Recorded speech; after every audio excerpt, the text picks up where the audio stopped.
We want to be the warrior. The warrior carries a sword. But the artist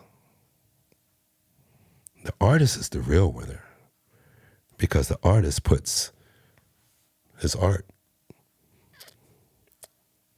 his talent on a pedestal, and he makes you look up at that. He believes in it, so you believe in it. That's the real strength there. I hope that some of this, or any or some of this, gets in and helps you rather than hurts you.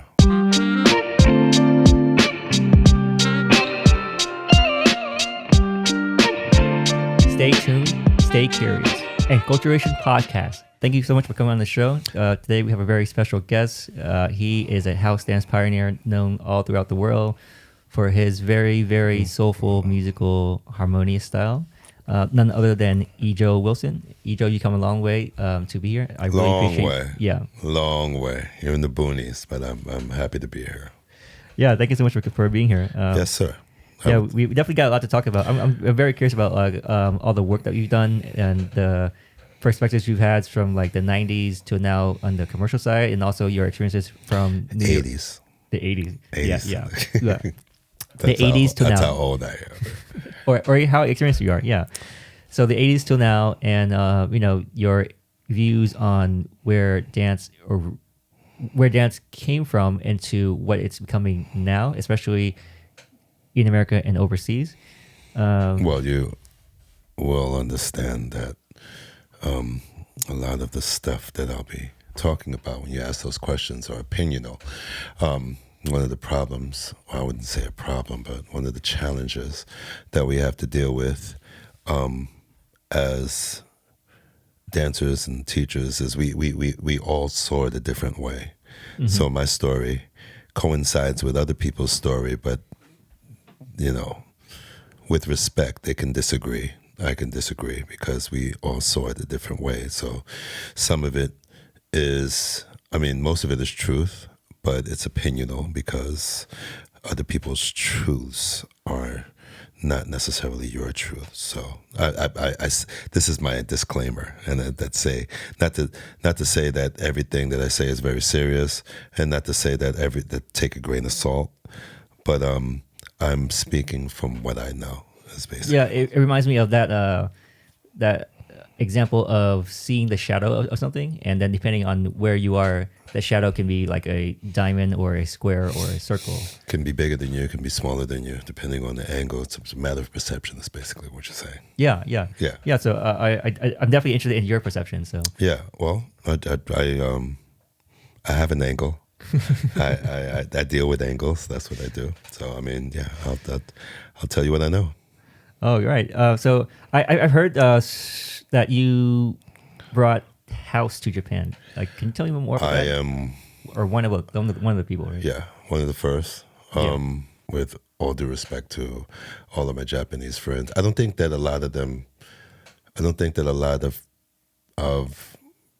people know that over there. I think that as a dance teacher, one of the first or one of the people that brought this method of this style to them, I think a lot of people know. I don't think through the generations, you kind of lose things in the generations. And if the second generation, the third generation, the fourth generation aren't saying it. And understand, I never did this for an accolade. I never did this to be famous, or I just felt that this was a way for me to spread the knowledge of a style of dance that was so dear to me and that I felt very passionately about. And a lot of the students, even to this day, they seem to be very passionate about learning. So I'm very passionate about teaching, and it's each one teach one kind of thing. Yeah. So, like, how did you even begin to bring dance to Japan, especially Well, as you mentioned it back happened then. over here. It happened over here where you had a group of dancers. I would think that it was probably Roots. It's a group called Roots. And I think they came over around sometime in 92, 94, around there, maybe 94. And, or maybe even 92, maybe it was, I know I was very young. I had already went to Japan already in 90. The connection there was like, well, you know, let's learn it from him. And I was like, okay, let me teach it to them. And that just started a long relationship that's still, actually, I got approached by a couple of dancers, and they were like, you know, we want you to teach us, you know, how to dance. And I said, oh, well, you know, you have to pay for the studio. And they said, okay. I said, you know, how much would you think about paying me? They're like, $20. And I was like, whoa, $20. See, $20 in the 90s was like $20. It's like, you know, you have 15 kids going, they want to give you $20 each. And I'm like, hey, okay, that's a little something for an hour and a half, 2 hours. So I automatically went to VooDoo, who had been doing a lot of, he'd been casting for a lot of videos. So he knew where all the different studios was, and he was like, oh, I know the perfect studio. It's cheap, it's right in Midtown over there where they live. And that's where Phasel's, well, the name of the studio, Phasel's, we kind of made that place famous before they tore it down. But I mean, everybody started teaching there after. Yeah, I think I saw a listing of Shanna's teaching there, right? Yeah, it's a long time. Well, I mean, I think it's basically in the 90s, you know. I think that what I did was I opened up the door for a lot of business opportunities for dancers. And they were like, wow, you know, teach classes and people to pay for it, you know. And, I mean, Was that like a new concept as far as? Well, there were kids doing it, especially with hip hop and stuff like that. But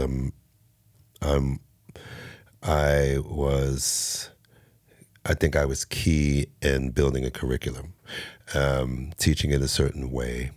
It was based off of building blocks, you know. So since we do everything in eighths, I built it like a musician would do it in fourths.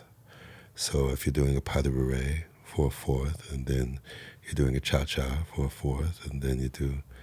So like building blocks, I wanted to put this first, this, like it would be A, B, C, and then you can change it to C, B, A, and you can change it to B, A, C, you know.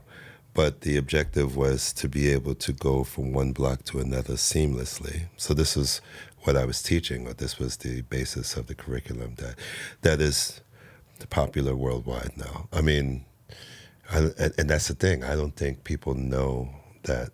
I'll probably be dead and buried by the time people realize that, you know, that guy was in it to win it. That guy changed things.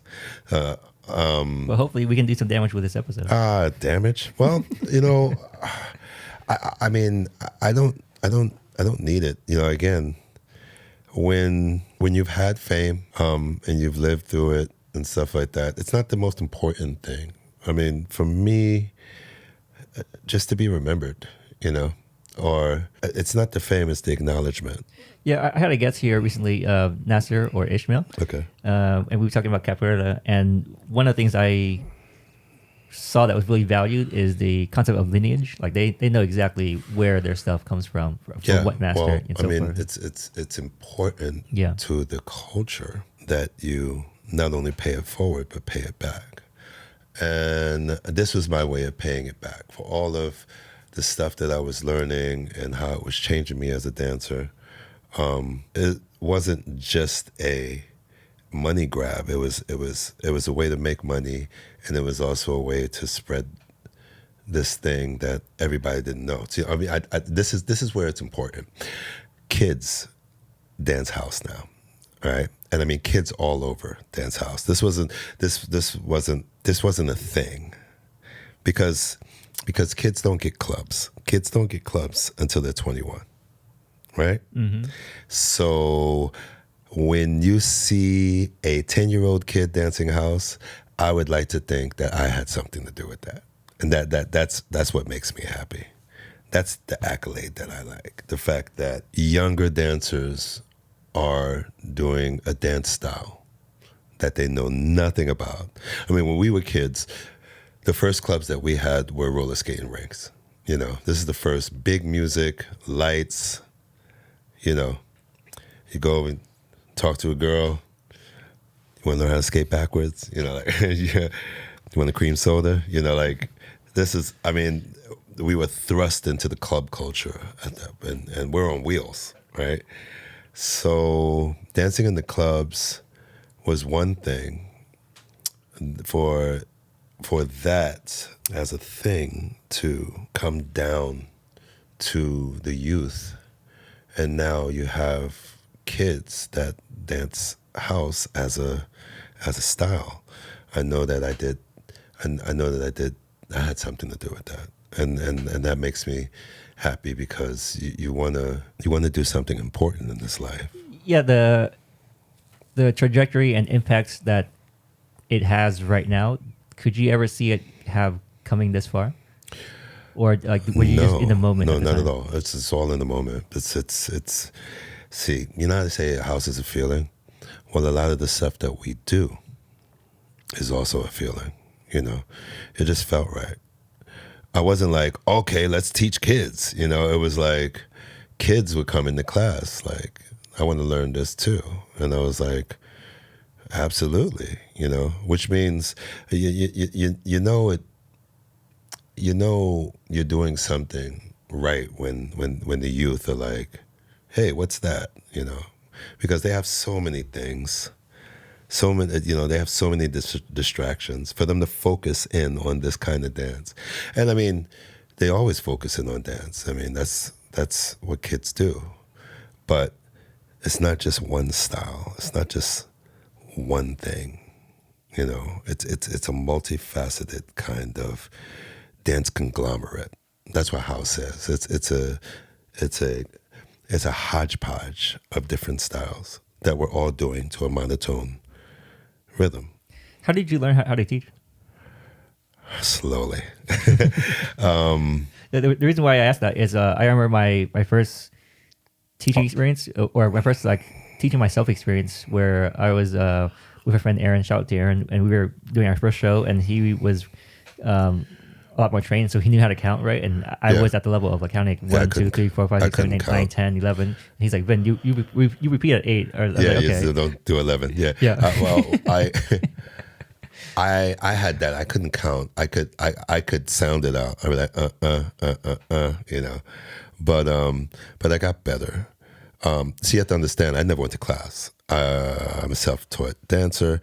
I know that that's kind of hard to believe because there's a lot of people that will say I had something to do with that. And, you know, but I wasn't necessarily in a class. I was learning from a club or something. I was learning from different dancers. Okay. You know, and growing up dancing with say my boy Fellow, John Hendrickson, Marjorie, of course. Met Marjorie when I was just 15. She was 16. And we used to dance at the State Building together. You know, Marjorie, God bless me, had a long history of dancing. And, you know, in a way, we subconsciously were changing things and not even knowing that we were doing it, you know. And we went from uptown to downtown. We went from the streets to the clubs. And we kept a lot of what we had. And it transformed us into these set dancers that we have become. And so that's where we get, or that's where a lot of us get, you know, solid foundation, where you start, you know, well-rooted, and then the growth is incredible. You know, I mean, I think that it was amazing what Marge had done, and the short time that she was here. Same with VooDoo Ray. And I feel like they're watching over us, and we still have things to do. That's why we're still in it, because most people would think that oh, they're past their prime. They've done all that they can. They can't jump around and do the flips and stuff that they were doing before. It's like, oh, we still have more to give, because as in evolution, you learn a lot of new things, but you lose things as well. So yeah, as far as the flips and the more physical acrobatic stuff, do you actually are you still attached to that? Because in talking to some other artists, they're like, you know what, I'm not really into that anymore. Anyways, I like the more subtle stuff. Well, it hurts. I mean, it's gonna hurt tomorrow morning. So you pick your spots. To know that you can still do it, to know that you can call on it, like, for example, the Last Forever thing that I did, I didn't do many flips and stuff like that. I did think it was very key to win a dance contest by dancing. I mean, those are additives, salt and pepper. You don't need it. It just adds a little flavor to it, but sometimes the dish is, good enough. Yeah. Are you talking about your last experience in 2019? Yeah. I mean, I knew subconsciously that this was my bow out to dancing in competitions and stuff like that. I just felt like they were forcing me to bow out. Like, I mean, you don't. Again, it's how it feels. I really like performing. I like dancing in front of people. I think I'm present. I think that, especially in the contest, I'm not necessarily competing against the person in front of me. The competition that I'm having is who lets music move through them better. The time in 2019, and I'm sure it applies to other years as well, but it seemed, to my perception, back to the whole angle thing, to my perception, right? It seemed like not only were you not competing, but you were perhaps even helping the other people like listen to the music. Where, hey, this is how you. Oh yeah, stay on beat. I'm doing that. Yeah. Reluctantly, I'm a teacher, so I don't know. That sounds weird. Like, I'm teaching you. Like, I think we're making each other better. I think that's what competition is for. How we react in the moment. And I think there's a constant need for a dancer to know how they would react in the moment, so they test themselves. Yeah, just like watching such a contrast between you and some of the other dancers, who in the other rounds, I was like, yeah, they're really cool, right? But when I saw some of them dance next to you, it was like, wow, is this person still even in the music anymore? Like, I actually couldn't really tell, to my eyes, of course. Well, it's because, I think, without sounding too big-headed or anything like that, at the risk of sounding big-headed, I think that I read patterns very well. A lot of people think I know all the songs because I'm a DJ, but I didn't know any of those songs. But you can, again, feel the pattern. Music works in crescendo. It builds. Mm-hmm. So, because I'm a dancer, because I'm music's muse, I would go with the music and build with the music. Yeah, I don't know if this is a real concept out there, but through watching some of those rounds, I felt like what I saw in you was harmony, and then what I saw in the others were... Well, harmony is the mixture. Harmony is the way exactly. Music, it's a mixture of what you were doing. Are you saying that the mixture with me and the music? Yeah, exactly. That the music's in control. Yeah, so the mixture of you and the music, and whereas when I was watching the others, it seemed like it was matching, but not really harmony. Like, hey, maybe I'm matching the tempo of my footwork. I think that that's one of the things that I was trying to express in a lot of those contests, that a lot of dancers at that time were just beat matching, and they're dancing on the beat. And it's like, it's music, dude. There's so many different things in music to dance to. So if you think of it like a guitar, right? You have 6 strings. Is that too many strings? Think of it like a bass, right? You have 4 strings. Now, if one string is the rhythm and the beat, and another string is, say, the piano, and another string is a violin, and another string is a trumpet. Now, I'm talking harmony, right? So if all of those things work together in harmony, they don't necessarily have to be doing the same things. They're all doing different things, which means every different instrument has a time signature. Now, if you can read patterns, you would be able to jump from one string to another and do something that coincides with that time signature, but still be fluent enough to go from string to string. This is how a bass player or a guitar player plays improv, right?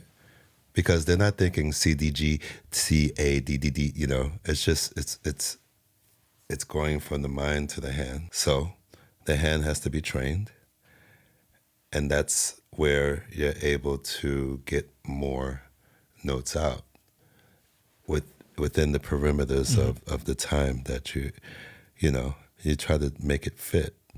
So that's what I'm doing.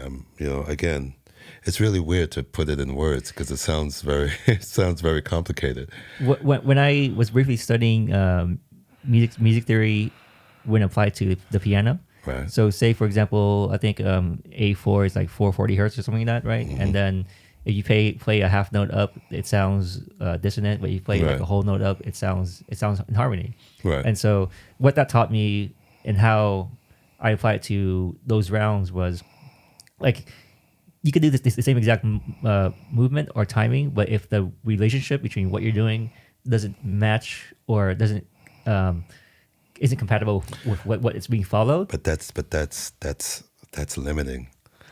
See, the thing is, it does match. You can make it match. Like there's no wrong note.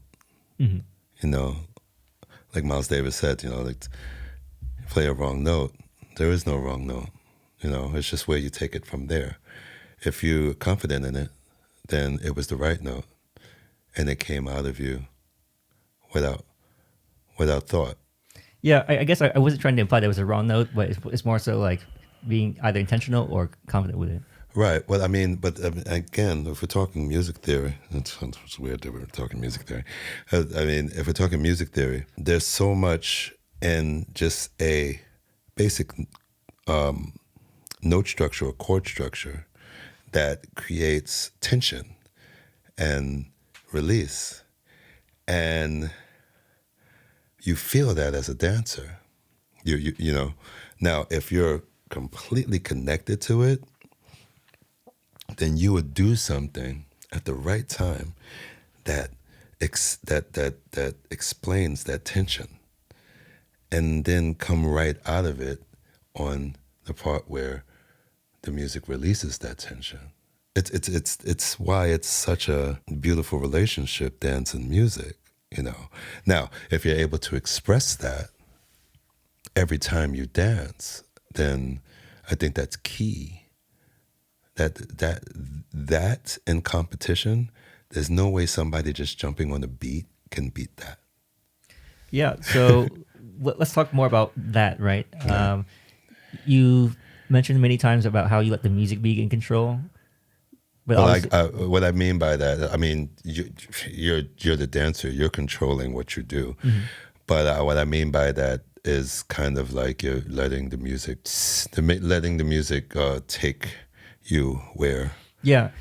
So I have experienced this myself, and I see it in a lot of others. Possibly, maybe it's a generational thing, but like when you get on the dance floor, it's like there's a lot of thinking, right? And that kind of takes control versus like the feeling or the music. So like, have you always been able to just be as you are right now, or No. did you like how did you get to where you are? It's developed. I mean, the more you do it, the more you know. If somebody painted a 6 every day, after 60 days, they're really good at painting a 6, you know. Or say like a circle. You know how people can't do a complete circle or a perfect circle? You can. You just have to develop the I'm sorry, I backed up. You just have to develop it. I mean, how do people teach themselves how to play an instrument if they don't know the language of music? How is it possible? You figure out a way, you know. So I mean, I think I spent a lot of time, and I still do spend a lot of time listening to music, and I mean different music, really, really extremely different music from the other. And I think that has given me, my ear is a bit more sensitive to things that people don't necessarily hear in the music. And I think that as the dancer, I'm the brush that paints the picture. So, you know, I have to create a visionary way of expressing not only what the music is doing to me, but what the music looks like, you know. Yeah, what are some of these artists or sounds that you said is really out there? Well, I listen to drum and bass. I was a drum and bass DJ first. Yeah, I actually knew that about you, which, you know how like sometimes you start to form a picture around a person, and then you find out another fact, and they're like that fact just kind of. It doesn't seem like it, being the child of the ghetto. I was into rock very young, and I think I started with Kiss and Rush and Led Zepp and Yes. Did you ever dance to these artists too, or is it just listening? No, you dance. I mean, it's weird because it's not like I do the same kind of dance to the same kind of music.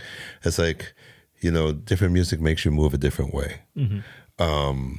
But for me, air guitar, I wish I had. Well, now I'm trying to learn all of that stuff, but yeah, I wish I had the knowledge of playing those notes just like I hear and doing air guitar, and you know, like. But if you ever seen people doing air guitar, they hit everything. They hit everything because they've heard it so many times and they don't miss a beat. You know, so to dance to that, yeah, if it moves you in that way. I mean, I like drum and bass. I like rock. I'm sure there's a way to dance to all of that stuff. Yeah. But I don't know if it's a thing that I'd be comfortable in showing. I think that's a little private. Like, oh, this guy's dancing the Rush, you know, like. But at the same time, you know, yeah, I think that not just as a house dancer, as a dancer, I think that it's our job to push the envelope, and that's what I want to do in the future. I want to push the envelope. I don't want to just keep doing the same thing. I feel sorry for dancers that are mentally trapped on a treadmill and they just wind up doing the same thing for the rest of their lives. You know, I think they should. What do you think causes that? What do you think causes that? Like comfort. Okay. I think. I think if it ain't broke, don't fix it kind of mentality. Everything doesn't have to be changed, you know. And I mean, but I don't think that dancers step outside of their comfort zone enough. I would say I'm one of those people as well. You know, you get into a niche. You also understand when you come out there and you do a show, people are like, what is this? You know, like, because they're so used to seeing you do the same thing, you know. It's like when Prince started rapping and people are like, what the fuck? You know, like, I mean, But he was just showing his versatility, which is what every artist wants to be able to do. Yeah, like back when I used to teach classes, I felt like the classes did help me to refine and be able to draw from and like be able to be more spontaneous in many ways. But I definitely did notice that I reached a point where constantly teaching classes was holding me back from like holding back in a way where I wanted to like experiment and just maybe not have something to teach, but just So why would you say it holds you back? Because I felt like I had to teach to a certain standard. Well, do you think that was redundant? You think that was making you do the same moves and same movement? Yeah. Well, I mean, I felt this way before myself, but I guess personally the way I remedied it was I don't, when I teach class, and I mean to this day for the last 30 years, I don't have any idea of what I'm going to do before class. So I don't have any choreographed thing. And I start to warm up, and that kind of allows me to look over the room and see the level. And then I work accordingly. I'm always going to give you it's always going to get a little harder with each as the combination goes. And a lot of the steps can be redundant because, that's your style. But I think that there's a lesson in there. For me, I like just being off the top and sporadic. And I don't think that a preconceived routine is going to really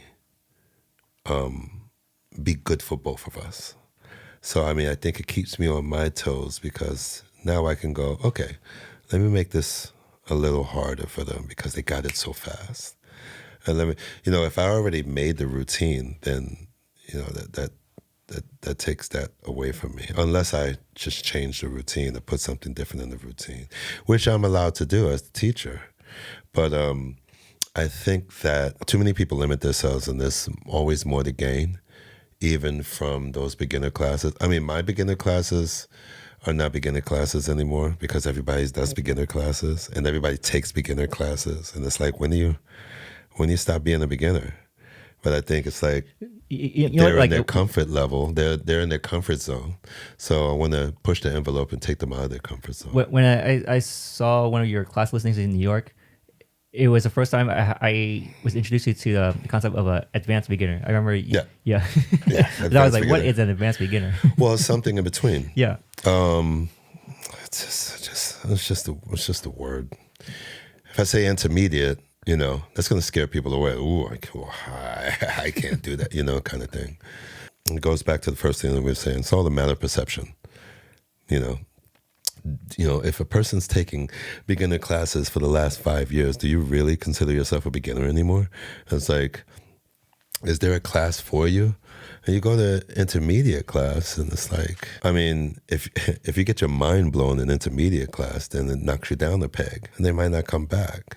These are the politics of dancing. Yeah, let's jump back to Japan because I feel like I am still curious about how that whole thing happened. Because I mean, they went over here. You said Roots, and then at some point you went over there. But I went over there when I first went over there. I had been dancing with a group called Two in a Room, and Two in a Room had brought me over there. I think my first show was in Club Quattro. I did a show there with Two in a Room, and then there was a group called Zoo. And when they saw that show, they had decided to do their video in New York, and they wanted to use all the New York dancers. So that was my first kind of taste of dancing for a Japanese group. Me and Ray had already done some stuff for, I think we did an Edwin commercial or something like that. So we were already starting to, make ourselves known to Japan at that, I think Issa had, I think that was, with MCAT. But these were the first Japanese artists that we were kind of working with. And then... So was that how the Japanese knew to come take your class? Because this is before social media. No, right? what happened was once they came to New York, because they had seen us before, or because they had done a little bit of research, a lot of them found out who we were. A lot of them knew who we were by name. We were in some of their magazines and stuff. I think Fine Magazine and in Japan. So it had already been starting like around 89, 90. Then I think by 92, I think this is when TRF had came, and I had met a guy named Samson, and he wanted me to teach him some house movement and stuff like that. And then he used it in a couple of their videos. And then the next thing you know, he brought me back to Japan, I think in 94. So this is what was happening over there. At the same time, I had started teaching so that I would be able to go to Japan and not just do shows, but I can do classes as well. And again, it's hard teaching in your own language. I had to learn a couple of things. I had to learn a bit of Nihongo. So in order to stay ahead. Who, in addition to, you said Samsung you just mentioned? Samsung from TRF, Zoo from Cap, Samsung from TRF. In addition to them, who were some of your first students in class? Or that stuck out over the years? It's probably hard to remember nowadays, but I'm sure there was somebody that kind of just kept going to class. Well, I'm reluctant to say because a lot of those guys are well-known teachers, and if they're not giving the information, I don't want to blow them up. Like for example, Usain Bolt, the fastest man in the world. You never heard him say, "Well, but Jesse Owens." I don't know, maybe he has, but I have no idea who Jesse Owens is. Jesse Owens was one of the fastest, was once the fastest. He's the one that sent Hitler home from the Olympics in halftime.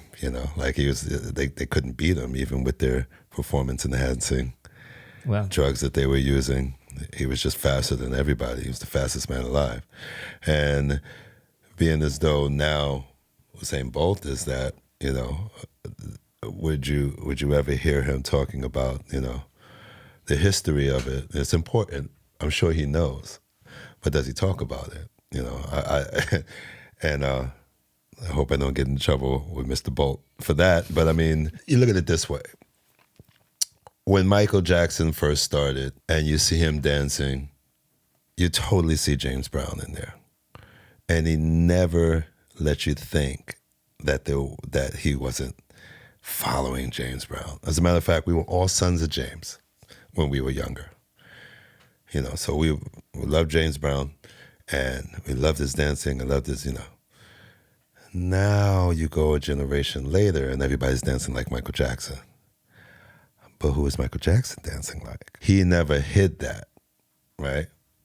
What he did hide was some of the people that he learned from. Well, no, he never hid that either. I can't say that about Michael, because he told you about Poppin' Taco. He told you that, he used to watch Fosse, and forgot the guy's name from Shalimar that, they used to dance on. Oh, I'm so sorry. I should know. See, me talking about history, I should know this. I got the names not coming to me right now, but everybody knows what I'm talking about. First guy to really do the moonwalk. And he was in Shalimar. Oh, it's not coming to me right now. Oh, I'm tired. Anyway, but I know his last name is Daniels. Okay. And I know that he was teaching Michael way back because, all of us, and that's another thing, all of us were learning and watching Soul Train. I used to go watch Soul Train religiously. And we could talk about that a little later, but you talk about the people that I looked up to. These were the people that I was watching on television every weekend. I was like, I didn't know all their names. So it's crazy for like a couple of 20, 30 years later, running into these dancers. I met Shabadoo right before he passed away. Rest in peace, Shabadoo. I'm a very, very good friend, or I'm very fortunate to be very good friends with Toni Basil. She popped up in my class one day, and I was just like, it's amazing, because I remember as a kid, sitting up here looking at her album cover and thinking, wow, this lady is just so cool, like as a dancer. I was like, wow, she could do this, she could do that. And then learning the history, and then, doing a class, and you see this lady with her striped tights, and every time I did a floor move, she would do like a little locking thing and get, it's like, she's doing her own choreography, and getting closer, and they were like, oh my God, that's Toni Basil, like, I mean, that's what it's really all about. I mean, that's not really it's really all about, but I mean, that's one of the best ways to be starstruck is when any kind of celebrity gives you your flowers, and you're like, me, like, I must be doing something right, But again, do it for fame and accolades, but teaching, if a 5-year-old kid tugs on my leg and says, hey, can you show me this move? Time stops right there for me. I whatever I'm doing, it's not as important as that, because that might be the best dancer in the world right there. I might give him some real incentive to really want to do this. Yeah, you never really know, huh? You never know. I know this. I know that as dancers, when we were kids, we saw somebody and was like, oh my God, I want to do that. I want to do that. I mean, most girls see, I don't know, Swan Lake, and they're like, oh my God, this is the most beautiful thing. Next thing you know, they want to dance. Me, for guys, maybe b-boying, seeing someone spin on their head the first time, you were like, what? You can spin on your head? I thought it was magic. I was like, wow, At the same time, grew up as a hip hop dancer and doing all of that stuff, watching musicals and. Yeah, say if you were to go, because I think you do a lot of Ejoe's house in Japan, right? I used to. Yeah, and so with all that presence there, you're saying the Japanese still don't know your involvement in the history? Because I don't think as they should. Okay. I don't think it's like enough. Well, I sound like I want it. I just think that it's unfortunate that Japan is a place where everybody's looking for the next new thing. So a lot of things fall by the wayside. I think that the wonder of something new is one thing, but to throw something away, to put something new there, I go teach a class and they're like, oh, I took Ejoe's class already. Like, I can't teach them anything new, It's like, well, are you taking class to be a better dancer, or are you just taking class for the experience? See, it varies. It's just like here, Now, a lot of these people taking class, they don't want to be professional dancers. They're not doing it for that reason. They're doing it for a workout. They're doing it for aerobic reasons. And granted, use it as you should. But I think the professionals, dancers are very selfish in certain ways. If we want to get down to some of the negative aspects of dancing, it's very dog eat dog.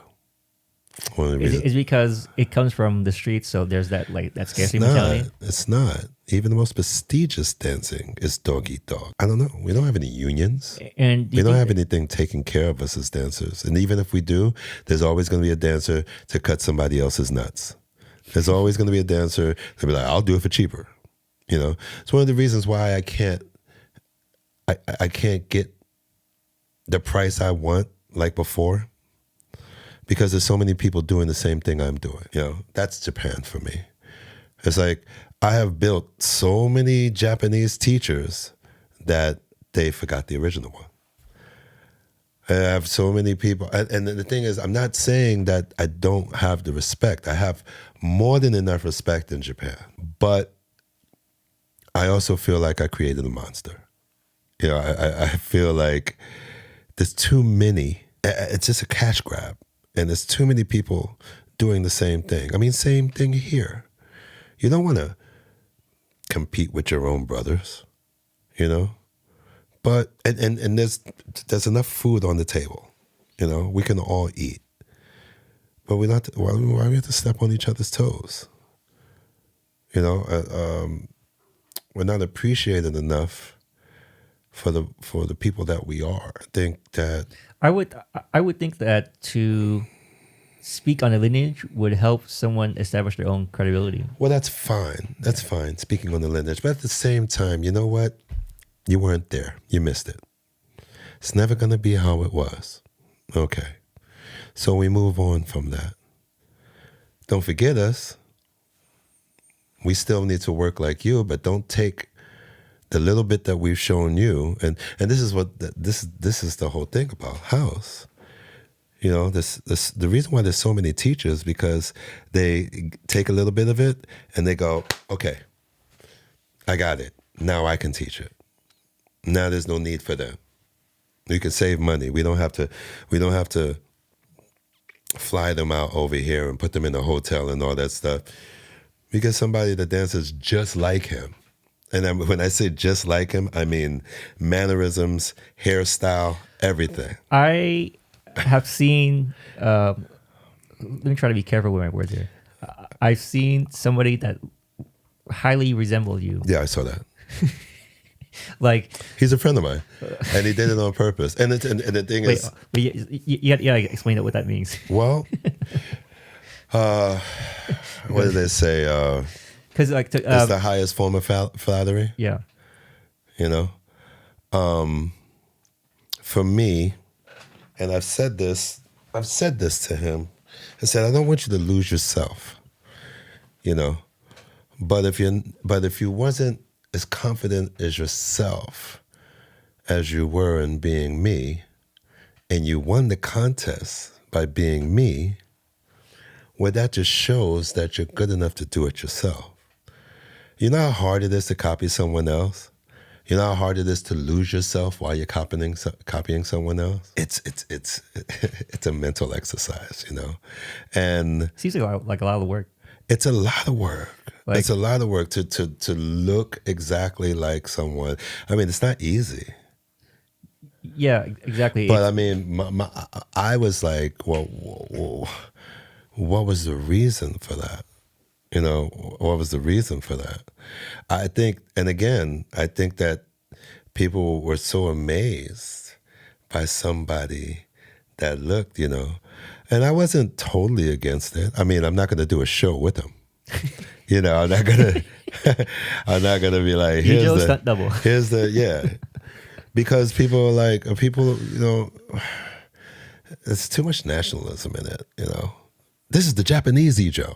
You know, like, okay, come on, guys, let me just be one Ejoe.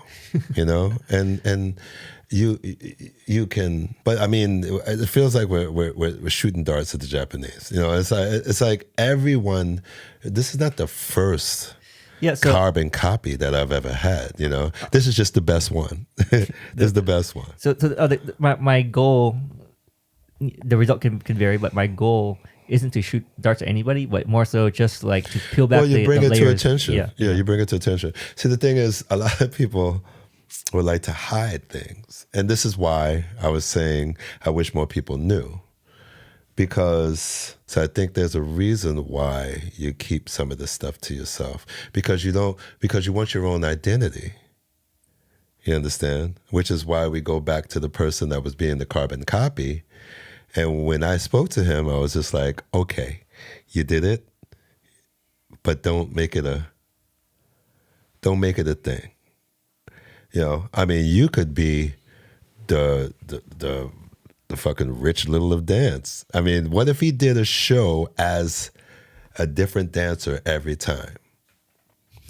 You know, like, I mean, that's what I mean by push the envelope. If you if you're gonna be somewhat, you know, like an impressionist, if you can't be mad if a person gets your voice. I mean, you can. You know, if I'm talking like Khalif like this, you know, like you can't be mad at it. You're like, oh wow, you can do all the voices. That was like, I actually felt like Khalif was here just Yo, now. God, what's up? I'm really happy to be here.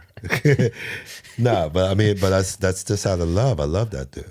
You know, but I wouldn't do it in a contest. But that's me. Again, it's a matter of perception. What have you gone through that gives you the determination to be yourself and not anyone else? What have I gone through? Yeah, because I think like it takes a lot of soul searching to be I mean, who you are. This is the thing. It changes. Yeah. It changes. A lot of personal things. Personally, I mean, there are times when you're not really happy with yourself. That's true too. And so when you're talking about, you know, what made me, I mean, I'm still a work in progress. And, you know, like say 2020, I lost my father. I lost the love of my life. You know, it's, you know, when you get your heart broken. Sorry to hear that. And stuff like that happens, you know, it made me reflect on myself and my enormous ego, and it humbled me, you know. I looked at it like I've lost so much. And of course I had a lot to do with it. You know, you stop pointing fingers, you stop blaming people. And you're just like, it's a reoccurring thing. I mean, this always fucking happens, you know. How can I make myself better? You want to wake up every day and look at yourself in the mirror and go, better than yesterday, you know. You want to do something for yourself, something for your art, and also something for others. Every fucking day to the end of your days. And that's important to me now. But I was very selfish for a long time. And I think I was around a lot of selfish people. You know, so I think that once you start to realize that everybody's not your friend. Everybody doesn't respect you. Everybody doesn't love you, even if they say it. Some people are lying to themselves, which makes it easier for them to lie to you. And there's always something that snaps you into shape. It's always something very detrimental, heartbreaking, defining. It changes you. Sometimes you're forced to grow. Sometimes you need to swallow your pride, crush your own ego, and try to make yourself a better person because you're not happy with yourself. I could tell you truthfully, like, as a dancer, you wear your emotions on your sleeve, you know. This is why we dance, because we're such balls of emotion. We need some kind of outlet. You know how they say, you know, the funniest comedian is going through the hardest shit, you know. I can say the same. You know, those years that I seemed like I was doing so well, I was such a great dancer, I had some real serious things that were affecting me mentally. And this is something that we don't really talk about a lot as dancers, mental health, the competitive nature in dance and what it does to you mentally. Why you feel that you have to be a warrior instead of an artist. That's what I mean by it's not a sword, it's I remember you said that quote. I forgot where I saw it from, but let's talk about exactly that quote. Mm-hmm. Yeah. Is it something that you feel dance is not dance? Dance is an art. It's not a sword. We're talking about changing the world. Yeah, and yeah, I say things like that sometimes. I try to be prevalent. Try to do some quotes, but it's like I'm talking about changing the world, meaning we need to get back to the artistry of what we do. Stop being so violent about it. See, we want to be seen so bad. You know, like I would love. You want to be the dancer on top. And you don't care if it means you step on a couple of names to get there. You're standing on names. At the end of the contest, you're like, I beat that person, I beat that person. At the same time, say if they beat me, if I win, I don't get a whole bunch of phone calls. It's normalcy. It's the way they look at it. But if they beat me, then that's the next generation. The torch is passed. You know. This is why you can, and this is why I don't get hired, because I probably said too much. Supposed to just take the money and run. Yeah, I said no. I'm an established dancer that's been doing this professionally for about 30 years, and you have a kid that just started doing it 5 years ago, and not saying that he's not good, but he beat somebody, and now he's on the same dais, getting paid the same amount. See? No offense to the Jacksons, but when Michael was alive, if Michael was on stage and Janet, you think they're getting paid the same money? It's about experience. It's also about what you've done. If that's not appreciated, then what's a resume for? You know? You win the contest, and guess what? This is the thing about contests that people don't really speak about. Fine, you won the contest. You might have that merit. That's a word I'm using very loosely. Merit. Because you won. But that's good day, bad day. You know? Anybody can beat me on a bad day. I don't win all the time. Yeah, I do. No, I don't win all the time. You know? I lost 3 times. You know, like I in my life. I'm joking. That I remember. And this is the thing. See, I want to let you guys know that people think that this is serious. And, he just so big headed. He's an asshole. This is a character that I have to that I have to show you, because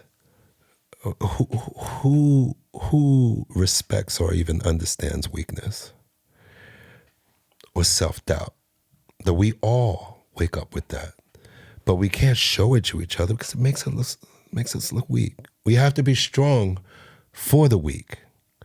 There has to be someone you look up to. We can't all be weak, but we are. We really are. And that's why we're playing on our strengths. That's why we're battling each other.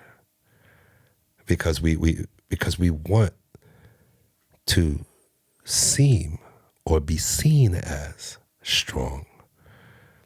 We want to be the warrior. The warrior carries a sword.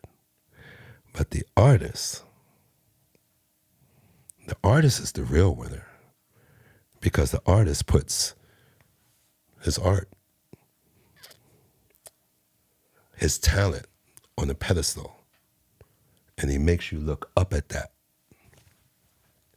He believes in it, so you believe in it. That's the real strength there. Not the warrior, the artist. That's what I mean by we're trying to change the world. Because everybody believes in the warrior, because everyone's had to be a warrior. But everybody hasn't had the talent to put their art on a pedestal. Why do you think that there's so much, I guess, in this analogy, so much violence in dance? Well, because of the word battle. You know, it's because we're animals. We're fucking animals. And us as the human animal, there's a need to know who's king of the hill. Yeah. I mean, monkeys do that shit. It's like, I'm the alpha. Yeah, just even coming out of school and my younger life and jumping to the house scene, the exchange part was very difficult for me to understand for a while, just because I was conditioned to winners and losers, right? Like sports, there's a winner, there's a loser, you know. Again, there's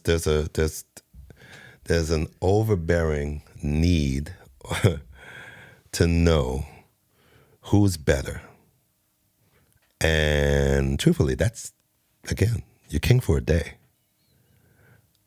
It's not like wrestling where you walk around with a belt until somebody beats you. You know, it's normal.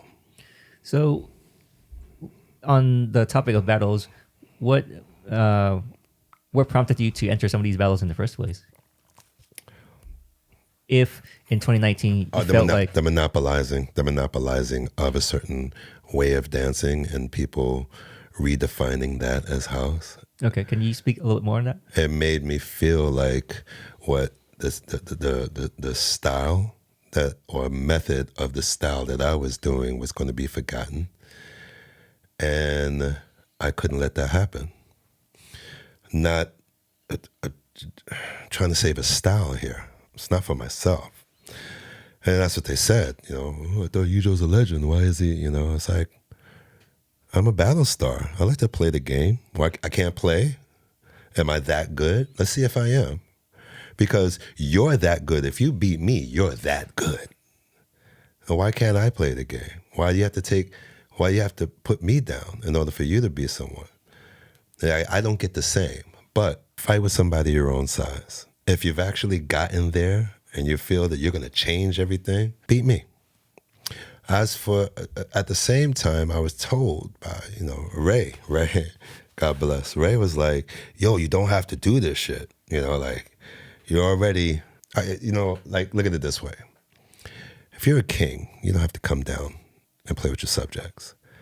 But what was the movie, King Arthur? That's exactly what he did. He had to cover his face and get into the joust. And when he took his helmet off, they were like, oh, the king. He was like, why can't I play? I want to play the game too. You know, I could take a L, but you're going to have to work. You're going to have to work to get it from me. So I you know, it's again, this also had to do with my ego. I can say it now, my ego, lack of mental health, stuff like that. It was like, you don't want to fade into obscurity like so many have before us. So you work as hard as you can to keep your head above water. A lot of dancers are feeling this right now as I'm saying this. They won't say it, but they're feeling it right now. How do I keep my head above water? How do I stay relevant? Do you mean dancers in general, or do you mean like your peers? I mean dancers in general, in every form of dance. You have to do something because the future is coming. The youth is coming. Every day you're getting closer to the end. You understand? So you got to do something while you're here. You're going to make it all worthwhile. So when you went to, I guess, bring up the monopoly, how was your experience? And then what impacts do you think that had? He's still here. That, I mean, the impact, the impact was like, he's still here. And I mean, if you can read it, you know, what the fuck? These guys can't beat this fucking relic. You know, you can't either, dude. You know, like, yeah, you're standing behind your dancer friends like this. And if they can't beat me, what makes you think you can? It's easy to be a keyboard warrior. It's hard to go up there and do that. You don't know how hard it is until you're standing in front of me. The good thing is you don't have to worry about me anymore. But that is there forever. That's digital. It's there. It's online. It's there forever.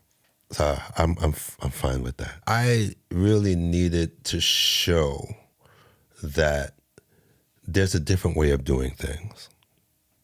There's a different way of battling. I don't have to get up in your face and I don't have to be all, rah-rah about it. Let's see who loves music more. Let's see whose body becomes music. Because see, if music is my best friend and I walk in hand, and I know I've said this, I feel like I'm repeating myself, but if I walk hand in hand with music, there's no way you can beat me unless you walk hand in hand with music better. Unless music is a better friend to you than it is to me. Yeah, I guess that opens up an interesting idea is the qualifications for somebody to have like an opinion. Qualifications? Qualifications mean like you mentioned like the keyboard warriors thing, right? Or what I would consider the crowd, Yeah. So in that sense, sometimes the crowd is not involved. You have to understand. I'm present and I'm dancing with the music, and I'm happy to be there. I'm happy to perform, but truthfully, the crowd's not there, and neither is the dancer in front of me.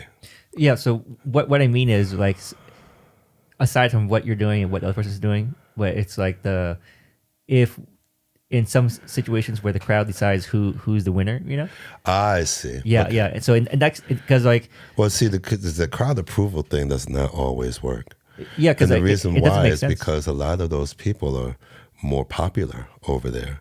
So if you're talking about a popularity contest, then yeah, you can beat me every time unless I made myself more popular. Now, how do you do that? By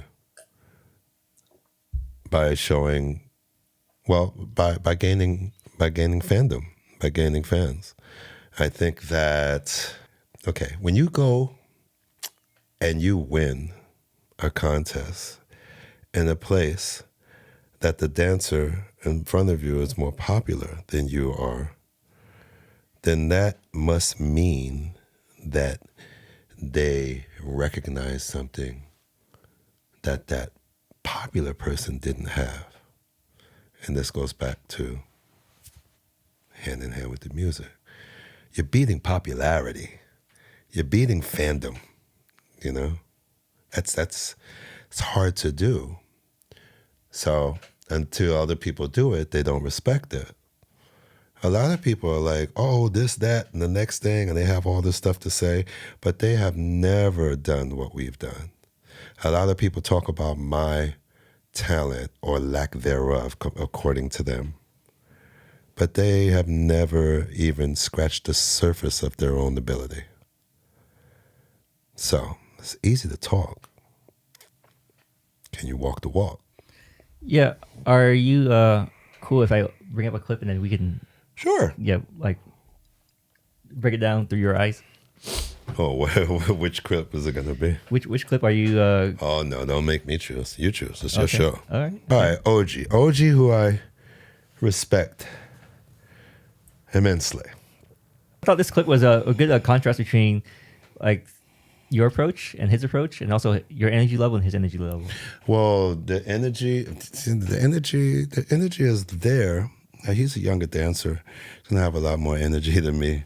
I had already been working. Like again, this is a stamina thing, and when you're old and weathered like myself, you have to rely on different aspects of your own talent. I know, again, I'm relying on my ear. Of course, I have all of my movement, but if I'm not listening, then I can't make you listen. I think being present in that moment, that makes everybody listen to. Again, if you're music's muse, right? If you're the brush that paints the picture, then you're actually showing everyone what the music is doing, just like the levels on that thing. Like you're showing people how to see sound. It's a very special thing that you're doing. So you take it very personally. You take it to heart, because when you're off, you're off. You know, like when you're off, you're off. And I've been very off some nights, and I mean, like you can watch a bunch of performances, and I'd be like, I hated that show, I hated that. You know, I would love to do better, but it has to do with you in the moment. This is why you have those two different aspects of my dancing. I think that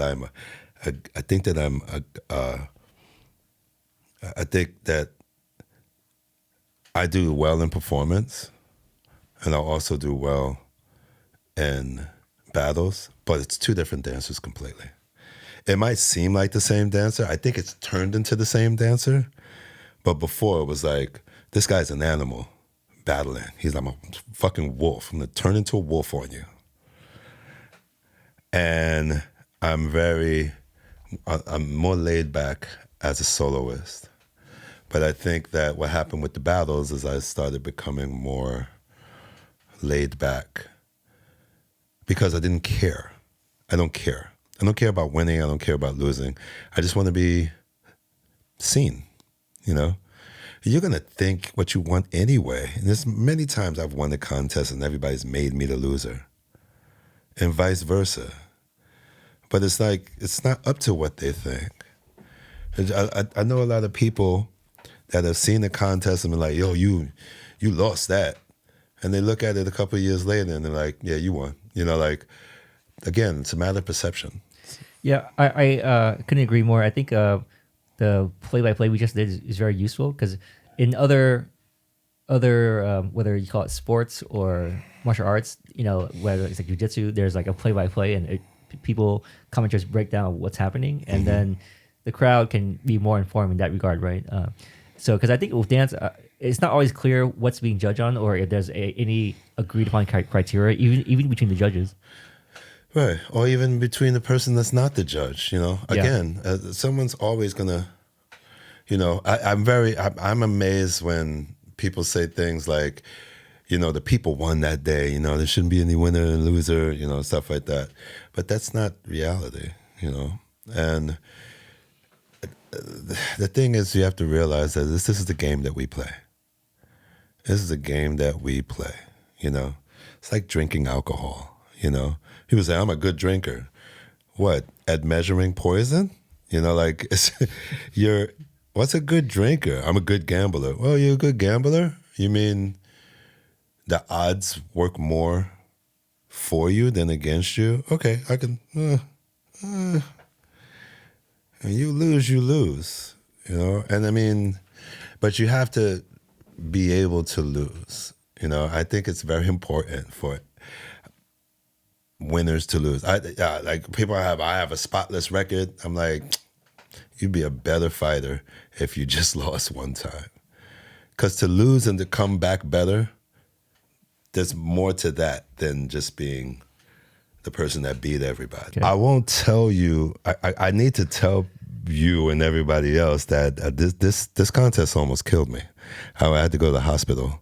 Like this exact contest, or this year? You mean? Yeah, I was completely dehydrated after this, and it could have been I can't smoke weed anymore. I have a condition called cannabinoid hyperemesis syndrome, where weed is too strong. I'm allergic to THC now. All of a sudden, I guess I've smoked enough in this life, right? Wow, I didn't know. But I had severe dehydration. Even with drinking water, you mean? Yeah, even drinking water, I was completely dehydrated in this contest. And I won the contest, and I was supposed to, you know, get myself home. I think I had a stop. Mm-hmm. I had to make a stop in London and then go home. And they had to take me to the hospital in London from the airport. I couldn't get on the next plane because I was just like, I just couldn't make it. And I had went to the hospital in Amsterdam, but I didn't go to the hospital in Amsterdam. I went to the hospital in in London. And now, thank God, God save the Queen, because I didn't have to pay for the hospital. They were like, no, it's, you have free health over here. I was like, what? I don't know of such a thing as an American. Free health care? Yeah, when I got into an accident a few years ago, I think a 40-minute ambulance ride was $30,000. Really? Yeah. See, that's crazy. That is crazy. I'm not saying it's not crazy. No, it's absolutely crazy. But yeah, they got me right, and they put me back on the plane. And this is, a lot of people are probably hearing this for the first time, because but I mean, if you ask me to do this again, no. No. I mean, and I was actually a judge in this contest. The way I won last time is I had went through all of the competitors. And I think it would be easier to just go bam, bam, bam, bam, bam, because you still have the... Your body's still warming up? Well... Or the adrenaline? The adrenaline, right? That's the word I'm looking for. But see, the problem with this is you have other people dancing, and there's a lot of cold time, Your body winds down, and then, so the shock that your body goes through, going up like this and then down, and then up like this and then down for another 40 minutes, and then up like this.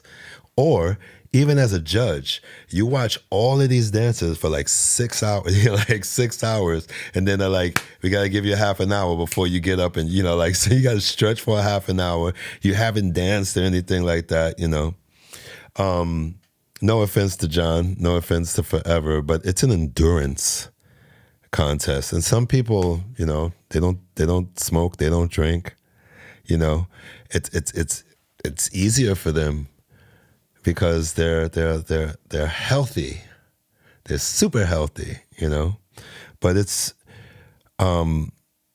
it weighs on your mental, because it's I would say like a marathon, You can get through half of a marathon. If you can get through half of a marathon, you're like, oh my God. Like, have you ever seen marathon runners? It's called hitting the wall. Mm-hmm. That's when you're like, your mind is saying, keep going, but your body is just like, nope, we're not, and now the connection of you controlling your body has completely severed itself. And it's kind of funny because you see them walking off funny, or sometimes they're crawling to get to the finish line because it's right there. It's right there. Your mind is like, keep going. Your body is like, we are done for the day, But for me, especially, I'm 48 years old. I'm dancing against people way under half my age. I'm still trying to keep my head above water.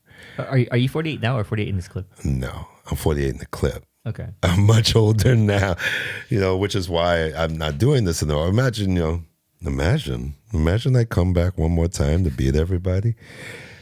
No. There's a time to bow out. And I think that this is a good way to go out. Like, who wants to go out with an L? I would rather win and besides, no one's called me. Nobody calls me, dude. I mean, I understand like COVID. for work or just to talk about dance? Dude. I mean, some people call me to talk about dance and stuff like that, but, they don't call me to judge. Well, I have a hurt leg as well. Maybe that's why. I don't think that's why. There's a lot of other dancers, more exciting, friendlier, that doesn't have so much to say about what's right and wrong about dance or contest or more stuff. Easily agreeable. Yeah, like, I'm sure people thought that it was kind of a spit in the face if I stand up and I say, hey, don't let these contests define you as a dancer.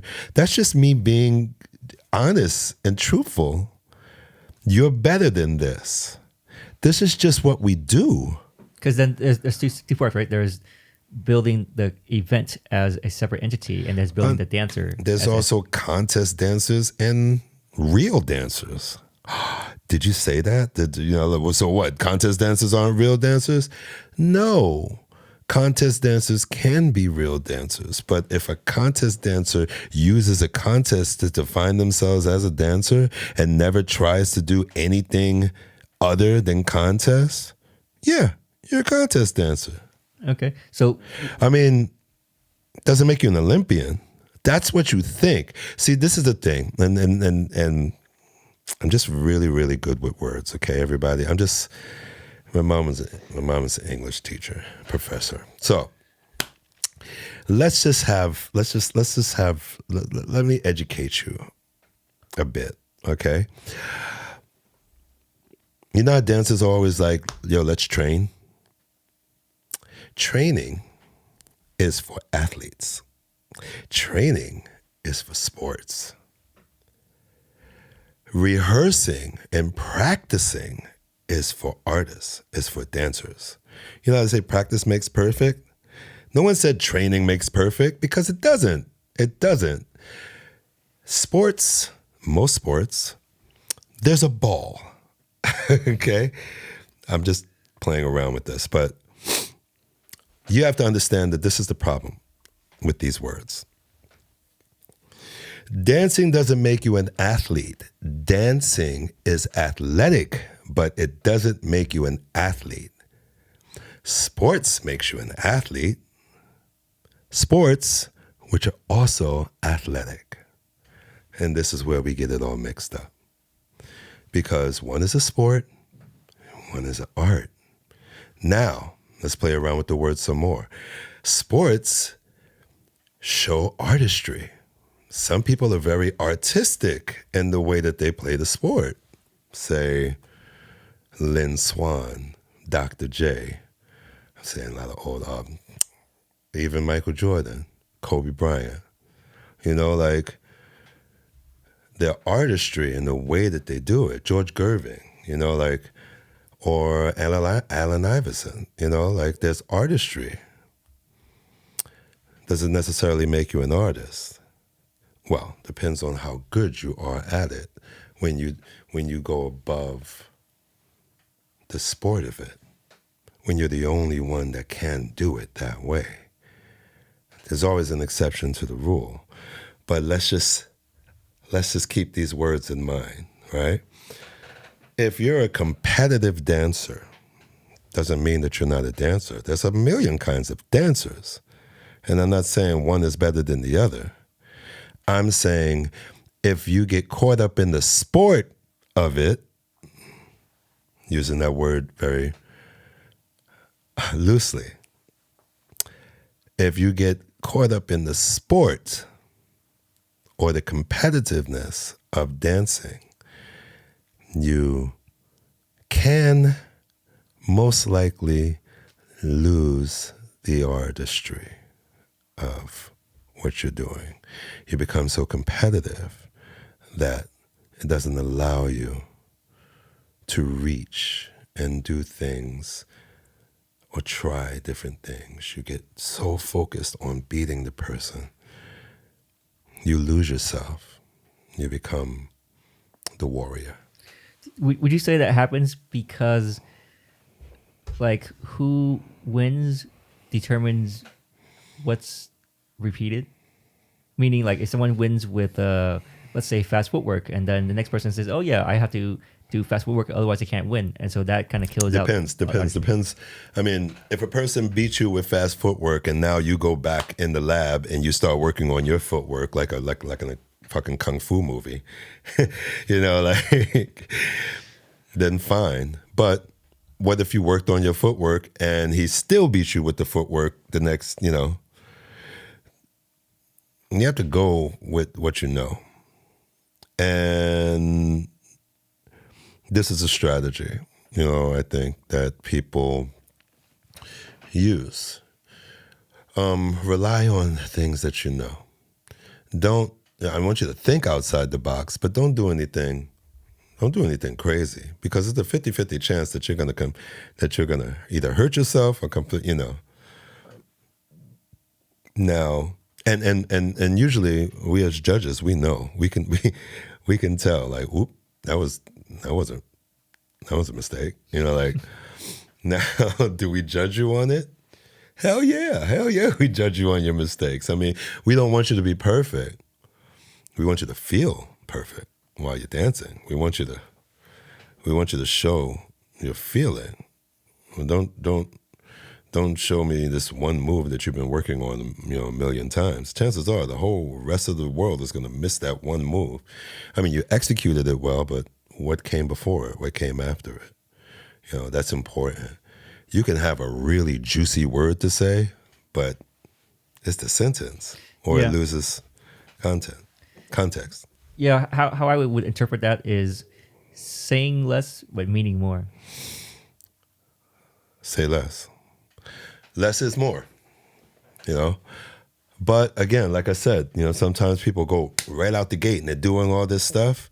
If you start here, where do you go?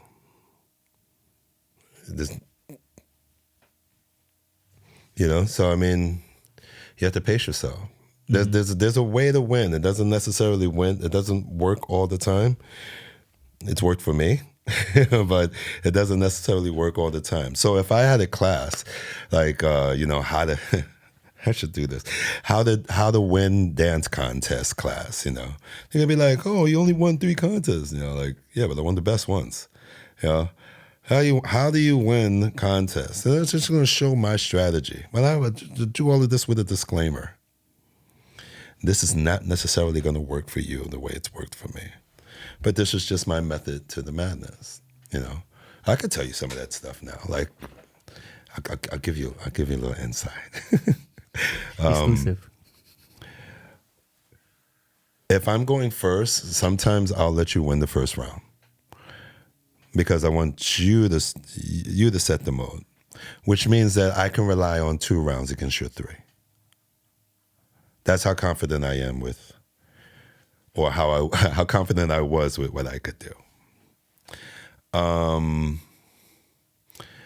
If there's a good song or a song that works well with you, put everything into that song, because you can beat 3 rounds with 1 round. That's what people don't know about some of this stuff. You can have 1 good round, and that would kill all 3 of those rounds, those 3 mediocre rounds from that person. Don't let the moment get to you. Smile. Look like you're in a very comfortable position, even if you're not. What's the last one?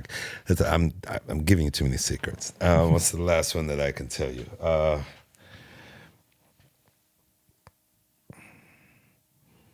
Trust in what you do. Trust in what you do and believe in yourself, because confidence goes a long way. All right. One more. I'll give you one more. Listen to a lot of music. Listen to a lot of music. If you listen to a lot of music, you'll be very surprised if that song pops up. Or, you'll be like, oh, I know this one. He's dead. He's done. Lay on the floor, because you're already dead. But, these are some of these strategies and stuff like that. Like I've been put in weird situations where I don't know any of the music. Like the last last 3 songs in Forever, I didn't know any of that music, but it doesn't look like it, because I can read patterns. So listen to a lot of music, learn to recognize patterns, and then try to set things to work with those patterns. Okay. These are some of my pointers. Yeah. Well, thank you for sharing that. Like, you heard it here first. Taking you down the lane. Let's. This is gonna work for somebody. They're gonna be like, "Hey, man, thank you so much." I'm waiting for that day. Yeah. Earlier you mentioned that there were a few times that you lost. So in those situations, what did you walk away with?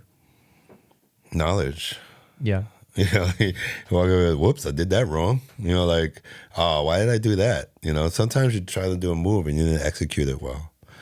Or sometimes your heart just isn't in the dance, Sometimes you get caught up in the moment and battling this person, and you forget that you're a dancer, not a warrior. So again, mental health is very important when we're talking about dancers because we lose it. We lose it a lot. We lose our minds mentally. Yeah. We lose our minds. We lose our minds. Let's just say we lose our minds. I used too many words there. Do you ever feel like attached to your skills in dance? And if you didn't have those skills, then maybe your identity would change? I think my identity has changed as my skill set has changed. I've become more sure of what I can do. Although I was doing a lot more when I was younger, I also felt that I needed to do a lot more in order to be understood.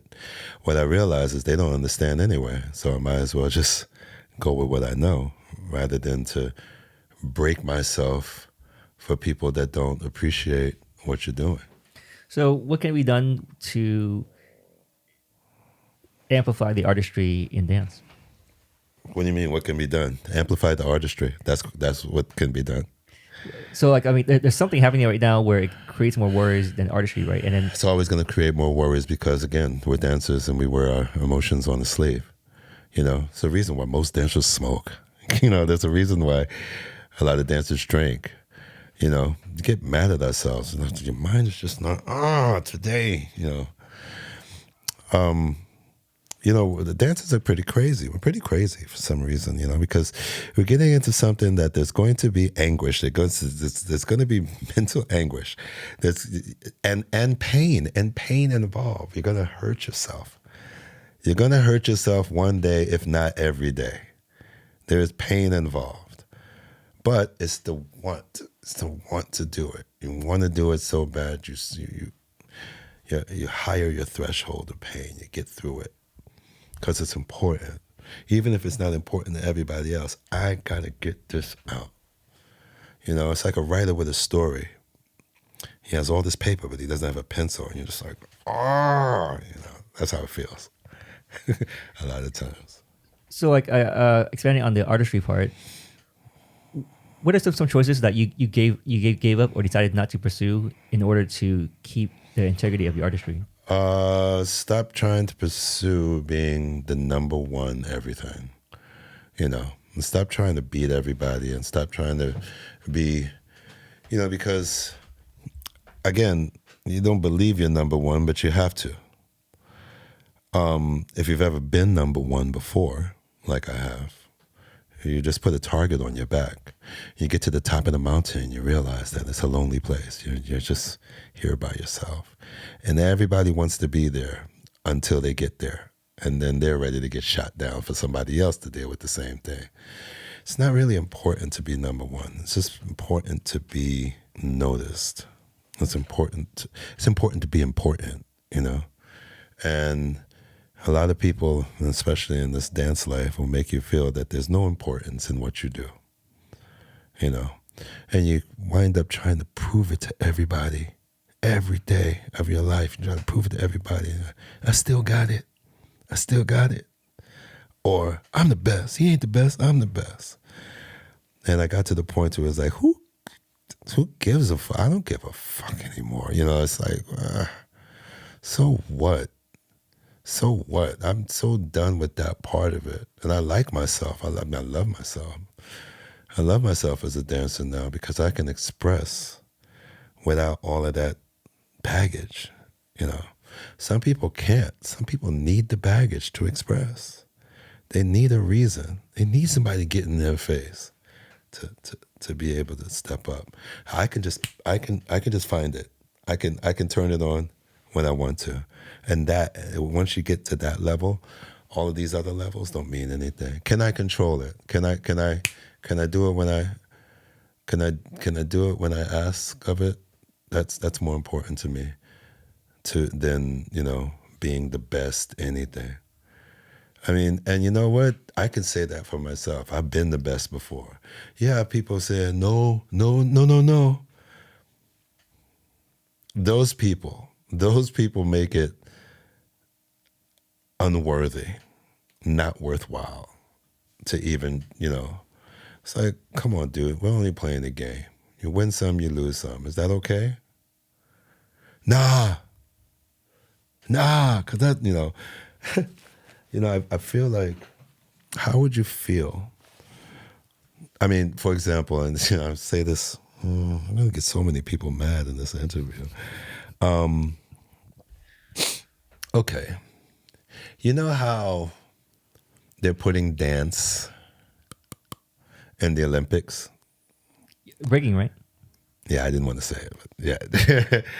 So this is funny. This is just a joke, but I know a lot of b-boys personally, and some of them have an enormous chip on their shoulder. Some of them feel that they have to have an enormous chip on their shoulder. That's just how it is. It's about respect. It's a street dance. Imagine you have a gold medal now, Can't you see the dude coming in with his gold medal like, yeah, what? Gold medal? It's ruined the integrity of the dance itself. I mean, the artistry and the dance itself. And now it's become a sport. Where's the feeling? Where's the, it's always, it's going to be like the 10 windmills, 10, this, It's like a person doing a triple back flip. Whoop. Level of difficulty. What about all of this other stuff? Nope. Level of difficulty. That's killed them. Who's going to judge this shit? That was my next question. Who's going to judge? I mean, unless you get, who's going to judge? And how's it going to be fair? What, are you going to get a b-boy from every country? Because, I mean, that's why they do it. You know why they have a Chinese judge and a Japanese judge and a Russian judge and an American judge and a German judge? Because people cheat. They be cheating. You have to find a way to, I don't know, man. Maybe I'm out of pocket. I'm sure someone's going to be like, well, you shouldn't be talking about stuff you don't know. But I do know about it. I was right there when it started. And I know the beauty of it. And I think that I'm allowed to have my opinion. I live in America. It's a free country. You can say what the fuck you want. And I'm going to say, this is a fucking bad idea. I mean, there's so many other ways of showing the beauty and artistry of b-boying. And I mean, of course, you're going to do it in a contest form. It's always, fine, do it in a contest form. Do it in a show form. That's what I want. See, I want us to get away from the battles, and I want to see more shows. I want to see how can you show us the art in the art? How can you move away from the competitive part of it and show us something out of your mind? Pull something beautiful out of your mind and give it to us so we can appreciate it too, Yeah, okay. So this is a little off topic from dance. Sure. But I think it relates on the artistry aspect. Mm-hmm. Have you heard of this artist called Olox? No, I don't watch people. No, I don't. It doesn't come to mind. Okay, yeah. So they're a group that's from Arctic Siberia. Okay. I'm going to show you in a second. What are they? The throat singers? Yeah, throat singing. I know them. Yeah, I know. Yeah, no, I mean, there's lots of throat singers. So, but I mean, they're doing like a. So you might be thinking of the Who, which is a Mongolian group. Okay. Yeah. I think, yeah. They're playing with the really cool instruments like that. Yeah. That's the Who. Okay, which is a Mongolian group. I like Olox as well because it's like as far as uniqueness. When I saw it, I was like, whoa, this is the feeling I want when I look at art, where it kind of changes you, and like kind of redefines what's possible. Because where she's from, it's so cold there. It's like negative 90 degrees. Yeah, right. And then they only just received internet there like 3 or 4 years ago. Uh-huh. And so what they do here a lot is nature sounds. Okay. And so they mimic a lot of nature sounds inside their music. Okay. And while drumming, while singing at the same time. So there's this song I want to show you.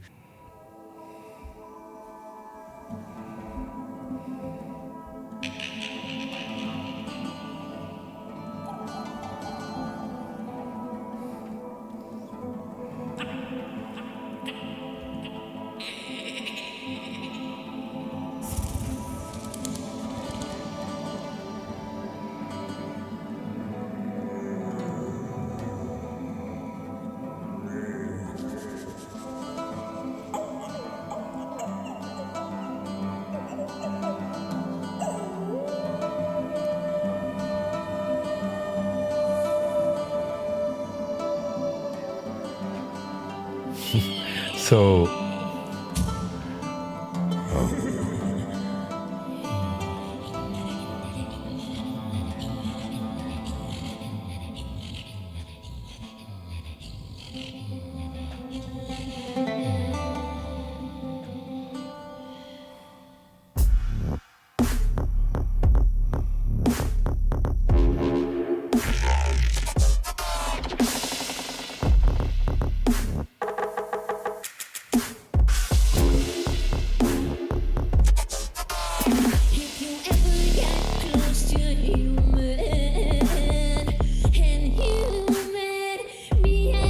oh, okay, he's the same way that she's saying it.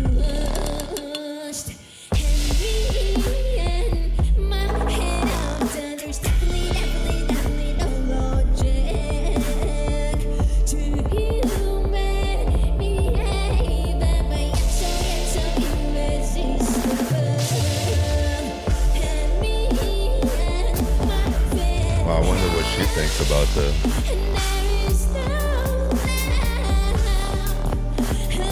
because it's really hard to sing like her. Yeah, I'm not a vocalist, so I can't have any like solid opinion other than I think it's really impressive.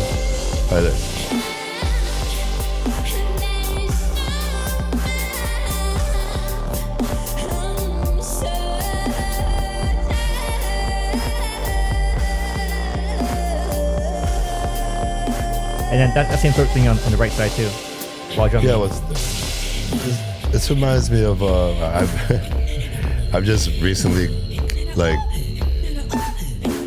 had a resurgence into beatboxing and stuff like that, and I'm just amazed with how far it's come from like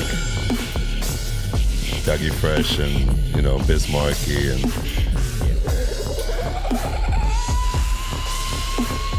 like all those sounds that you hear right there, that they can do all of these sounds. Like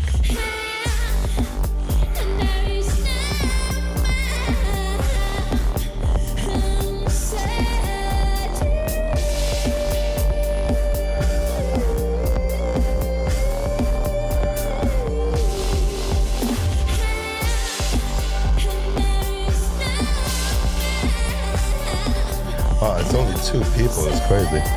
Yeah, like and the fact that it's from Siberia. Well, yeah, that's different. But I'm saying his setup, because he's playing. It's like it looks like an electronic xylophone with different programmed sounds into it.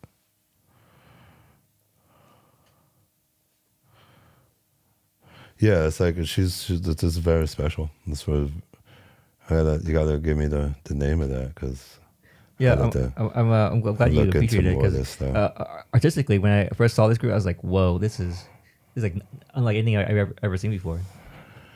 Yeah, like well, I it's funny because I don't listen to hip hop anymore. Like I've totally given up on it. Why? Because like the quality of music this generation, or it's like, and I don't know. I mean, some of them I like some artists. I'm not gonna say because I don't want to be judged or anything like that. I like some artists. I think some artists are very different and special. But as for the sound and where it's gone, and like I mean, I can't say I don't like it. I've just become someone that's, not impressed by swag rap. And, I think that there has to be some kind of message. But I also like funny. I really, you want me to show you something? Yeah, on YouTube? Yeah. Look up ramen noodle song. Okay. You're gonna like this. I came out a couple of years ago, but I'm like, damn, this shit hits so hard. It's a song about noodles, dude. Like, and I was like, I show people this all the time. You've never seen this? No. Young Chef. and featuring Doughboy. Can you hear it? Yeah, I can hear it. Okay. Nobody, ain't nobody giving me top rhyme. Ain't nobody giving me top rhyme. Without my sriracha sauce, ain't nobody. Is this a white kid? Yep. Ain't nobody gonna give me top rhyme. Unless it's got sriracha sauce. I've heard of like the term token white dude, but this is like a whole nother level. I love it so much, boy. I finna eat boxes of 10. Listen to me, sriracha all over. That's how I be. Squad up with me. We just go eat. Ramen all day. We don't play. We just play. We see fees. We say hey. I'm actually getting hungry listening to this. Yeah? I think his flow is better than half of these rappers out here. So you telling me you're not into mumble rap? Not at all. Hate it. Hate it with a passion. Yeah, just checking. I mean, it's about literacy, you know what I mean? It's like, if I can't understand what you're saying, I can't believe you get paid for that, but you know, I don't want to get shot. You know, talking about mumble rappers. Hopefully. It's like an oxymoron, mumble rapping. Yeah. It's like jumbo shrimp. You can turn it off. I think that's fun. I think that's hilarious to me. Yeah, Young Chef. Yeah, Young Chef and Doughboy. But I mean, and again, you know, like just like I would never hear that, and you would never hear that. I think that's good. You know, like showing people new music, different ideas, just not on the same ideology as the rest of the world. You know, like get deep, go shopping, you know, play with your YouTube and that sounded weird. Play with YouTube and find different things, you know, find different kinds of music, and you'll have a higher respect for signatures, the way sounds hit you, you know. Remember, you know, like music, all music comes from life. I mean, most music comes from life because they come from people who are alive, you know.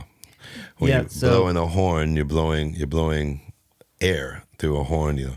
So when you have a synthesized instrument doing the same thing, it kind of loses the feeling. But now you have people that have learned how to take synthesized sound and create a mood from that, you know? There's something deep to say about the drop. Doom, doom, doom, doom, doom, doom, doom, doom, doom, doom, doom, doom, doom, doom, and then you're like, whoa! That's all synthesized. But still pays attention to the rules, the building, build up, and tension, release, like we were saying before. Yeah. So I guess on the topic of music, what was it like working with the commercial artists that you were a part of in, like, especially in the 90s? Which ones? Like Mariah and whatever is like you feel you had an interesting experience from. Stomp. Okay. I thought. I mean, it's one of the best show experiences that I've ever had. It's one of the best auditions that I ever did. And I was just amazed that you can keep people interested with a show with no words, you know, like, and you're just banging on things and making different sounds, but it's time signatures, it's the art of the triplet. It's you know, like, and it was you know, I thought it was, when I first, you know, I was like, oh yeah, we're banging on pots and pans. You know, I realized that these people take it very seriously. So I had to take it very seriously. And as I did, you know, I started getting better in the show. So it was a great experience. What wasn't great was being reprimanded every time after the show. It's like, you need to do this better. You need to do this better. What was your role in the show? I played Particle Man. Is there a video on YouTube? Sure. Okay. But I mean, I'm not in the video. I Okay. mean, I can show you a commercial I was in, but I'm not in the. I can show you my part. What's Particle Man? Particle Man is the third person that comes up on stage. He is the. Yeah, well, it's a shame Stomp is over, but he's the. I'd say more of the dance part of the show. Yeah. But he also holds down the rhythm in a certain way. Let's do Brooms. Stomp, Brooms.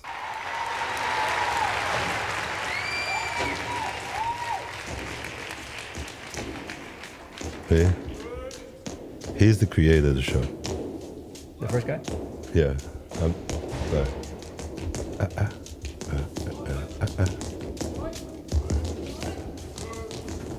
How did you guys rehearse for this? He rehearsed 2 months before I was in the show.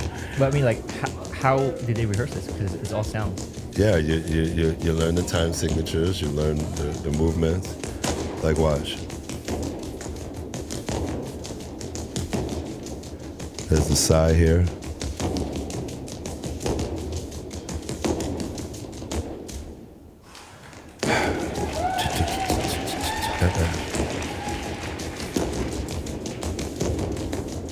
Everybody gets in the line, in the twirl.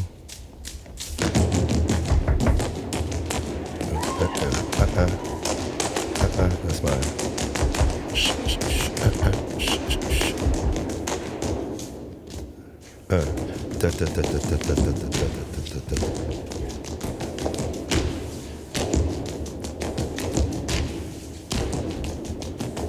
It's interesting, right? Yeah. So they just closed the show recently. Because of COVID, or? No, I think they just they've been doing it for like 20, 23, 25, almost 25 years. It's ran its course. I think it's ran its course, and I think that it's possible that they're thinking of a whole nother show, which would be fantastic. And from the people that brought you Stomp, boom, boom, boom. It's one of the biggest mistakes I've made in my life is probably leaving Stomp to work with Mariah one more last time. Because I had torn my tendons in Stomp. So I was out for 6 months, while my arm was healing. Was it because of the repetitive movements? I was dancing with the trash can lids, and my tendon popped and my arm just fell down. I couldn't even lift it up in the middle of a show. And it could, I don't think that it was just from Stomp. I think it was because of, probably it was tearing. Like my knee was tearing for a long time. It was tearing for a while. And Stomp just brought it over the top and it popped. So while I was healing, Mariah had Mariah had asked me if she had asked for me personally. And they had made a way for me to dance with one arm. Like I was going to be dancing with an easel, and I paint like this, and the easel I would, for Mariah, that is. Yeah. Okay. So I took the show, which meant that I had to leave Stomp, and I had been working with Stomp for 3 years, and I was doing both the show in New York, and I was also doing the touring cash show. I thought that I was gaining ground, and I thought that I was going to be a force in Stomp, and I was going to be doing this but I had gotten corrected so much, don't do that, do this, do that, and when you have like 7 people telling you that you're doing everything wrong. What was the nature of the corrections? The nature of the corrections were you need to work on your stomping and not, Like were you not audible enough? I was, but I was doing the dance. And see, the thing is, it wasn't until I left that people were like, that guy was really good. If I just got that one time, I would have felt, like I belonged. But I also, I started getting addicted to the painkillers and stuff like that. I just wanted to leave all of that behind.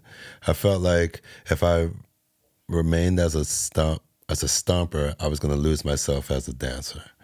So I wanted to, and plus Mariah, who I've been working for 10 years, had made a part of the show for me. It's hard to be like, nah. Now the funny thing is, this is around the time when Stretch wasn't dancing with her anymore. So I kind of did it with the hopes or expectation that I would be picked up as the new choreographer. And what was hard-hitting to me was Mariah just didn't believe in me in that way. After 10 years dancing with somebody and them saying, oh, no, we're going to go a different way and get these and go to California and get a whole different kind of dancers. When the reason why we were dancers for her for 10 years is because of our style. And I was just heartbroken by that. I had a complete nervous breakdown because I was just like, I've been working for this woman for 10 years and, you just want to keep me down in my place. I don't get to come up and give me a chance, I've been working with you 10 years. So during those 10 years, was your role a dancer and someone else was the choreographer? Yeah, Stretch was the choreographer, and we were all her principal dancers.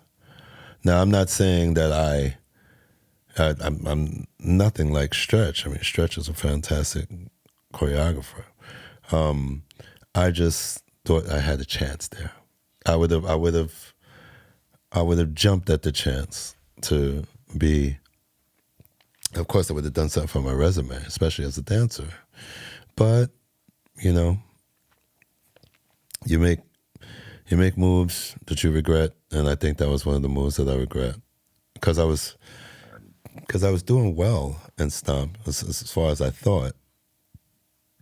But But the injury and everything wrapped around that kind of messed my head up, and I just made bad decisions. And this is the thing, I can swallow that. And like you say, when you walk away with something, you walk away with the knowledge that when you have a good thing, don't give it up. It's hard to say when something is a bad decision versus a decision in good faith that turned out bad. Matter perception, just like this is the theme of the day, actually. But this is the way it's you all look an at illusion. it. It's all in the it's just the angle that you look at it. It's important to know your worth, and if you don't feel it one place, you go someplace else. And chances are you were worthy in the beginning, but you just didn't see it that way. So it's like, but I can always say I did 3 years with Stomp, and it was one of the more satisfying things that I've ever done as a dancer. Did working with objects and using those objects for percussion while moving impact or influence your dance afterwards?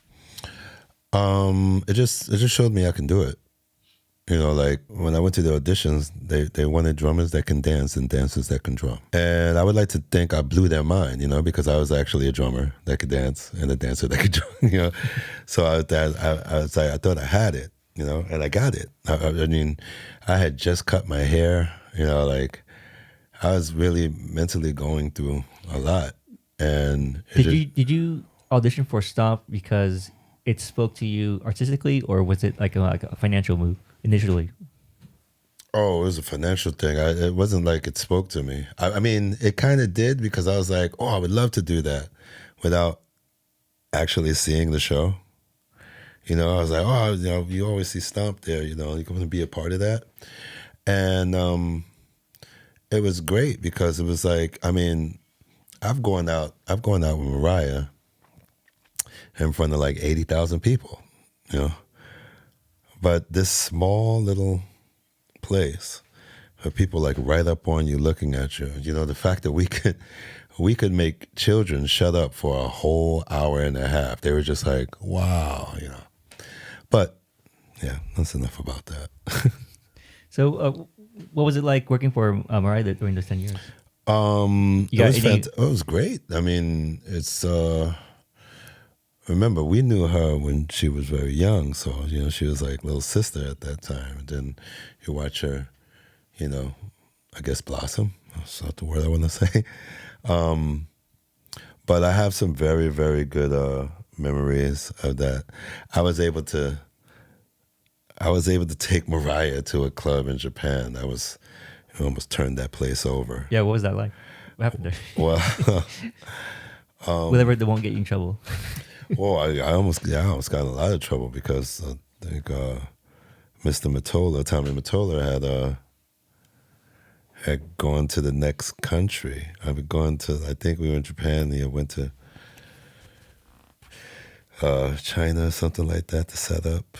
And trying to remember this. Oh, okay. So Mariah usually has a big dinner with everyone.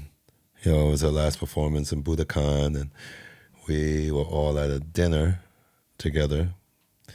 And you know, we had finished eating and stuff like that. So I think me, Stretch, and Link had jumped up. We were going to the party. And she was like, where you guys going? And I was like, oh, we're going to our hall. You know, we're going to the party in Roppongi. And she was like, I want to go to the party. And Stretch just sat down. I was like, what's wrong? He was like, it's going to take 20 minutes for her to get out of here with everybody. You know, we were almost out. Yeah. So it's funny because we get there. And I ran ahead so I could set it up for her. I was like, she needs a bottle of Dom Perignon, and she needs a bottle of Cristal, and she needs honey unopened. And she, you know, I knew all of this stuff, and I was setting it all up for her. And I don't know how it got to everybody, but I know that when the van finally got there, and you know, she put her arm out like that, like, you know, you want to walk me in, and you know, when people see that kind of celebrity, and they're just shocked, and you know, and everybody got on their phones and stuff like that. Before you knew it, the whole street was filled with people. They were just coming like For her? Yeah, of course. You know, it's like, I heard Mariah Carey's upstairs. You know, So she was big even in Japan? She was huge in Japan. Okay. And she's huge. But I mean, that was just one time that you know, I mean, it might be patting myself on the back, but I was always really happy when I walked in the room and Mariah would be like, hi, Ejoe. And I would be like, oh, she knows my name. It's like, of course she knows your name, dude. You've been dancing with her for 10 years. But I was like, yeah, but she said it. You know, I'm not starstruck.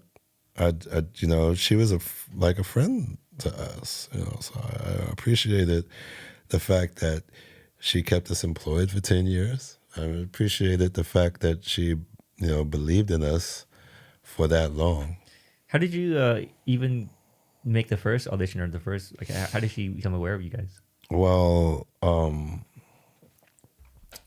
we did a rec shop and House of Trades and rec shop. We did that with fantastic director named Diane Martel.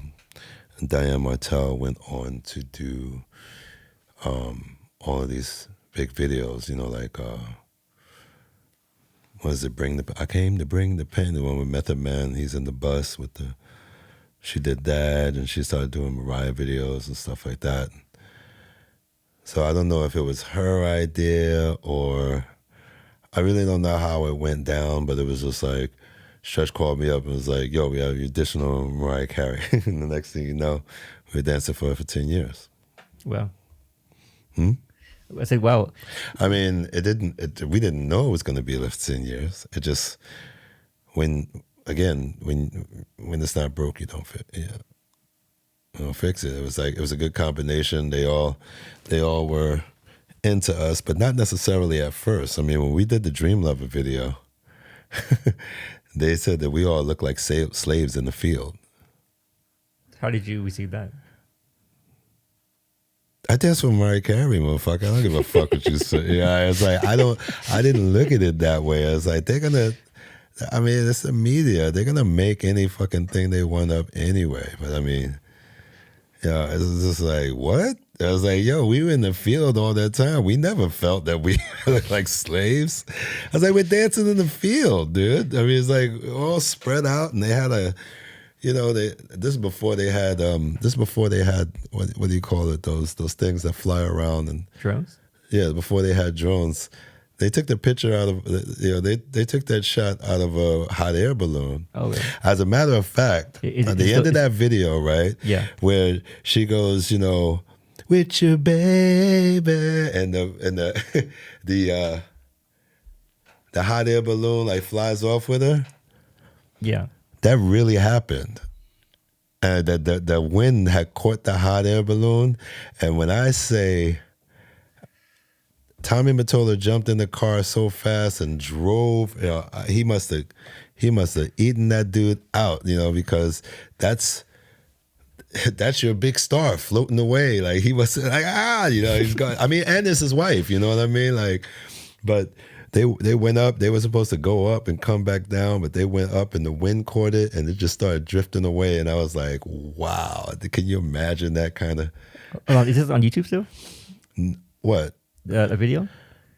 What, Dream Lover? Yeah. It's the end of Dream Lover when she floats off in the balloon. Let me pull it up. You can go to the end.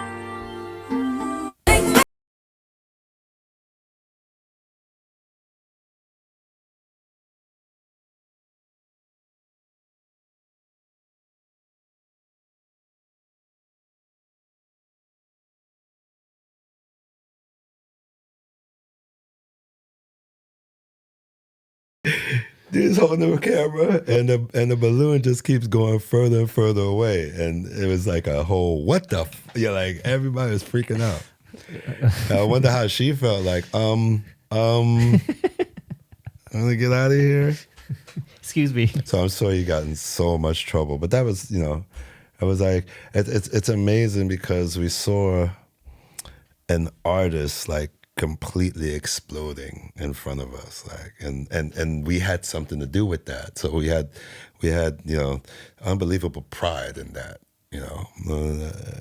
and people are like, nah, it's Mariah, and it's like, dude, Mariah has a top 10 hit 10 years. She went number 1 10 years in a row. Elvis didn't do that. Michael didn't do that. And give her flowers, You might not like her or anything, like, oh, she's a diva. It's like, hey, you know what? I think you'd be a diva too if you had $300 million.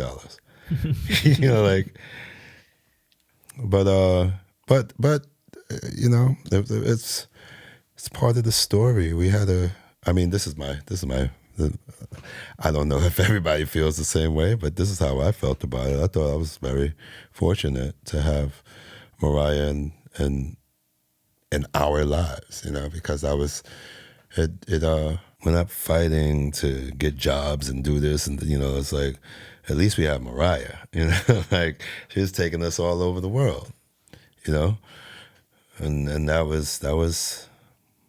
that's something that you have to be very happy for, to have had the chance to go around the world with one of the biggest stars in the world. Yeah, I can imagine what that feels like, considering the time period it was in. Because nowadays everything's documented, so even though a person viewing might not be there, but they kind of get a glimpse of what it could be like through the eyes of like the video, right? But back then, if you weren't there, you weren't there. Yeah, if you weren't there, I mean, that's why it's good that we caught it, because if you missed it, you missed it, We were fighting, like, we have done so much just to have seconds in the video. So being a part of that vid, like for example, I got a really good shot in fantasy, and I mean, ODB in fantasy, right? To this day,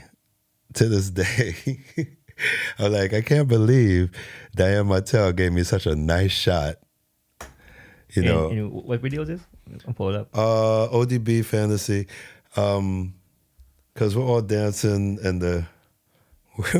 It's like we're all dancing in the. Where was we? We're in the amusement park, and there's a shot of me, like this, and I look like I'm chewing gum, but I'm not chewing gum. Yeah, the first one. You don't have to do the whole thing. It's towards the end. Towards the end? It's a.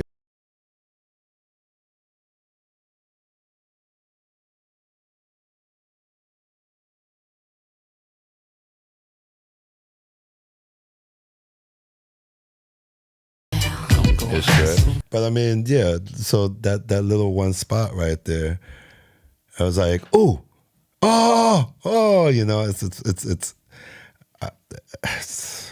it's not the reason to give a whole day out of your life, but I don't know. I mean, I'll be in that video forever and ever. But will anybody know? Or maybe now. Do you feel like that the scene's changed much since then, as far as? Absolutely. That's a crazy question because the scene always changes, dude. I mean, it's evolution. In what ways? I don't know. I don't do videos anymore, but I'm sure. I mean, as for the scene, which scene are you talking about? The video scene? Yeah, the video scene. Absolutely. I mean, I'm not part of it anymore. But I used to do videos for like a turkey sandwich, dude. I mean, it's like, it's definitely changed now because you have people that have their SAG cards and stuff like that. They're getting top dollar for their videos. People that are choreographing the videos are getting like top dollar. It wasn't like that. It wasn't like that back in those days. I mean, I don't know what Stretch was getting, but I'm sure that these choreographers now are getting more. You know what I mean? So I mean, yeah, I think the scene has changed a lot.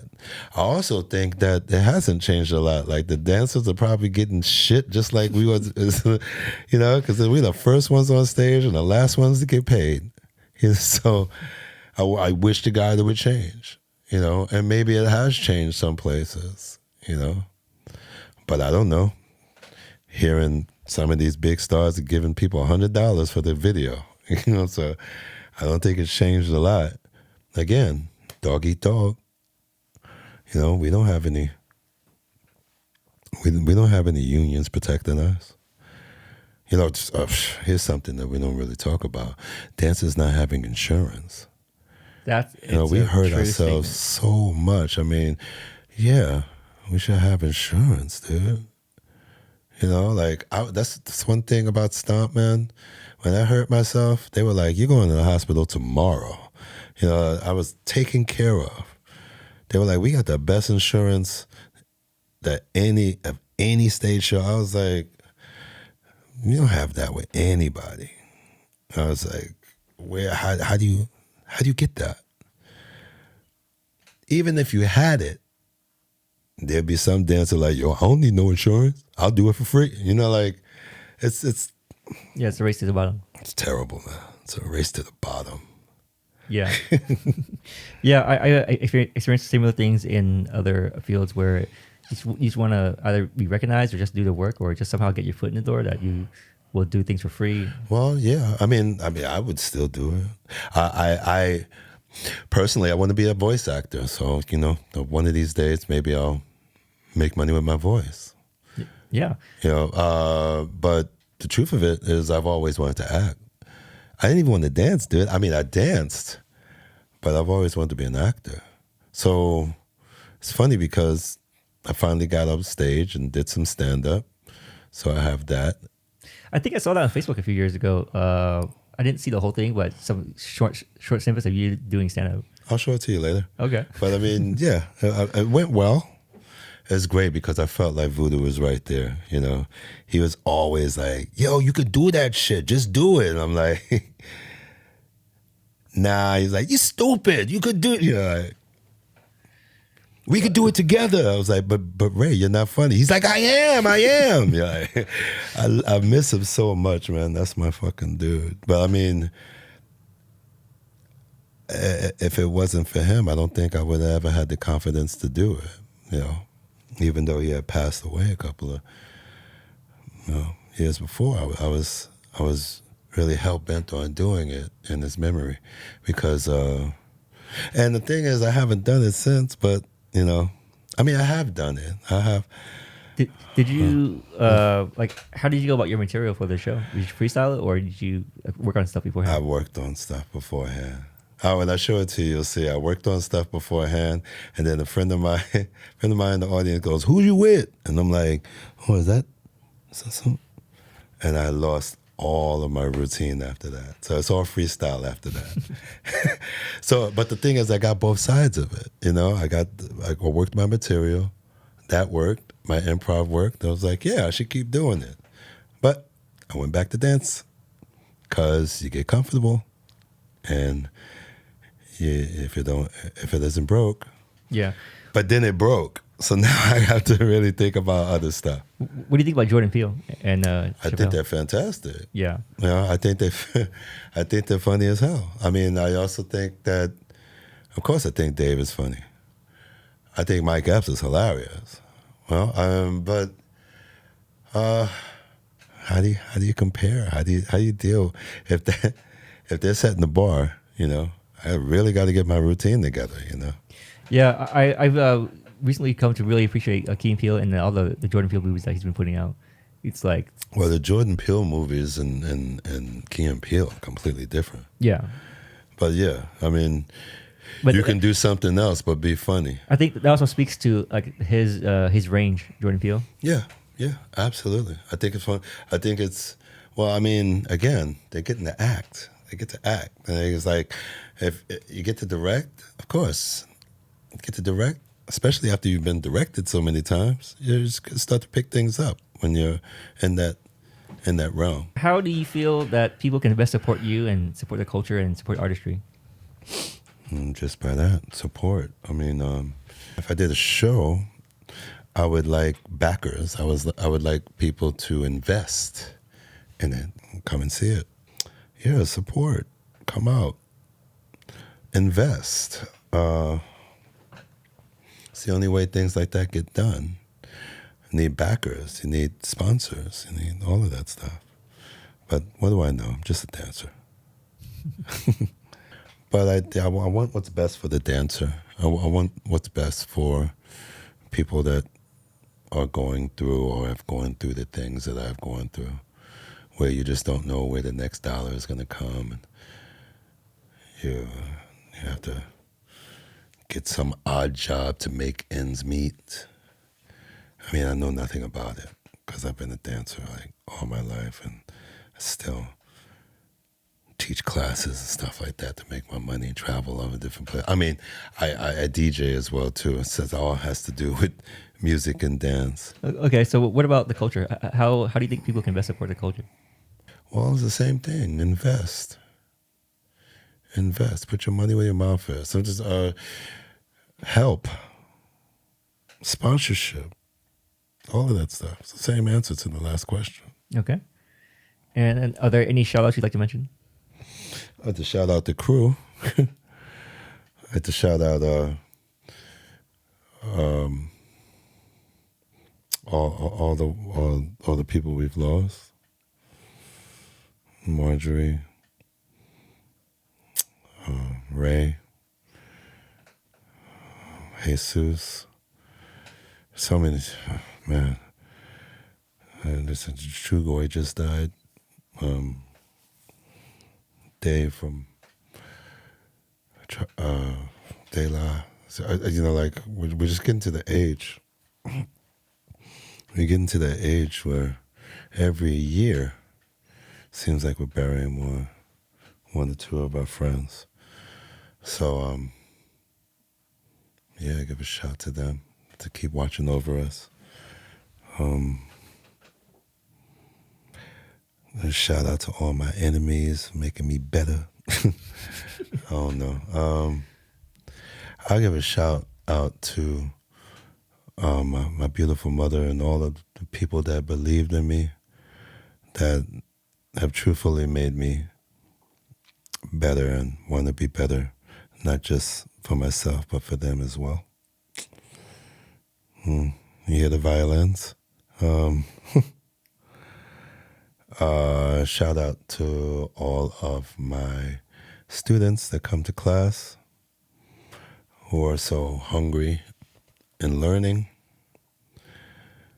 especially all in my front line, the ones that have held me down for the last 2 years while my knee has been getting better.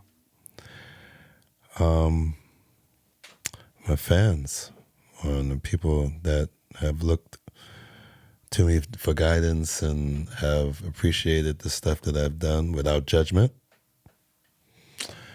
And the all-powerful, well, man, thank God for allowing me all of these opportunities and letting me live another day. I'm a work in progress, truthfully a work in progress, and I don't think that I'm done. I wish people wouldn't give up on me because I haven't given up on myself. And I think I have a lot more to give if I have the opportunity to do so. And final closing thoughts for our listeners out there, whether it's a new dancer, an artist, or anyone you want to speak to. Of course, it's don't move to music. Let the music move you. Pace yourself. Don't go too fast because you'll miss a lot of things that'll be the true grit that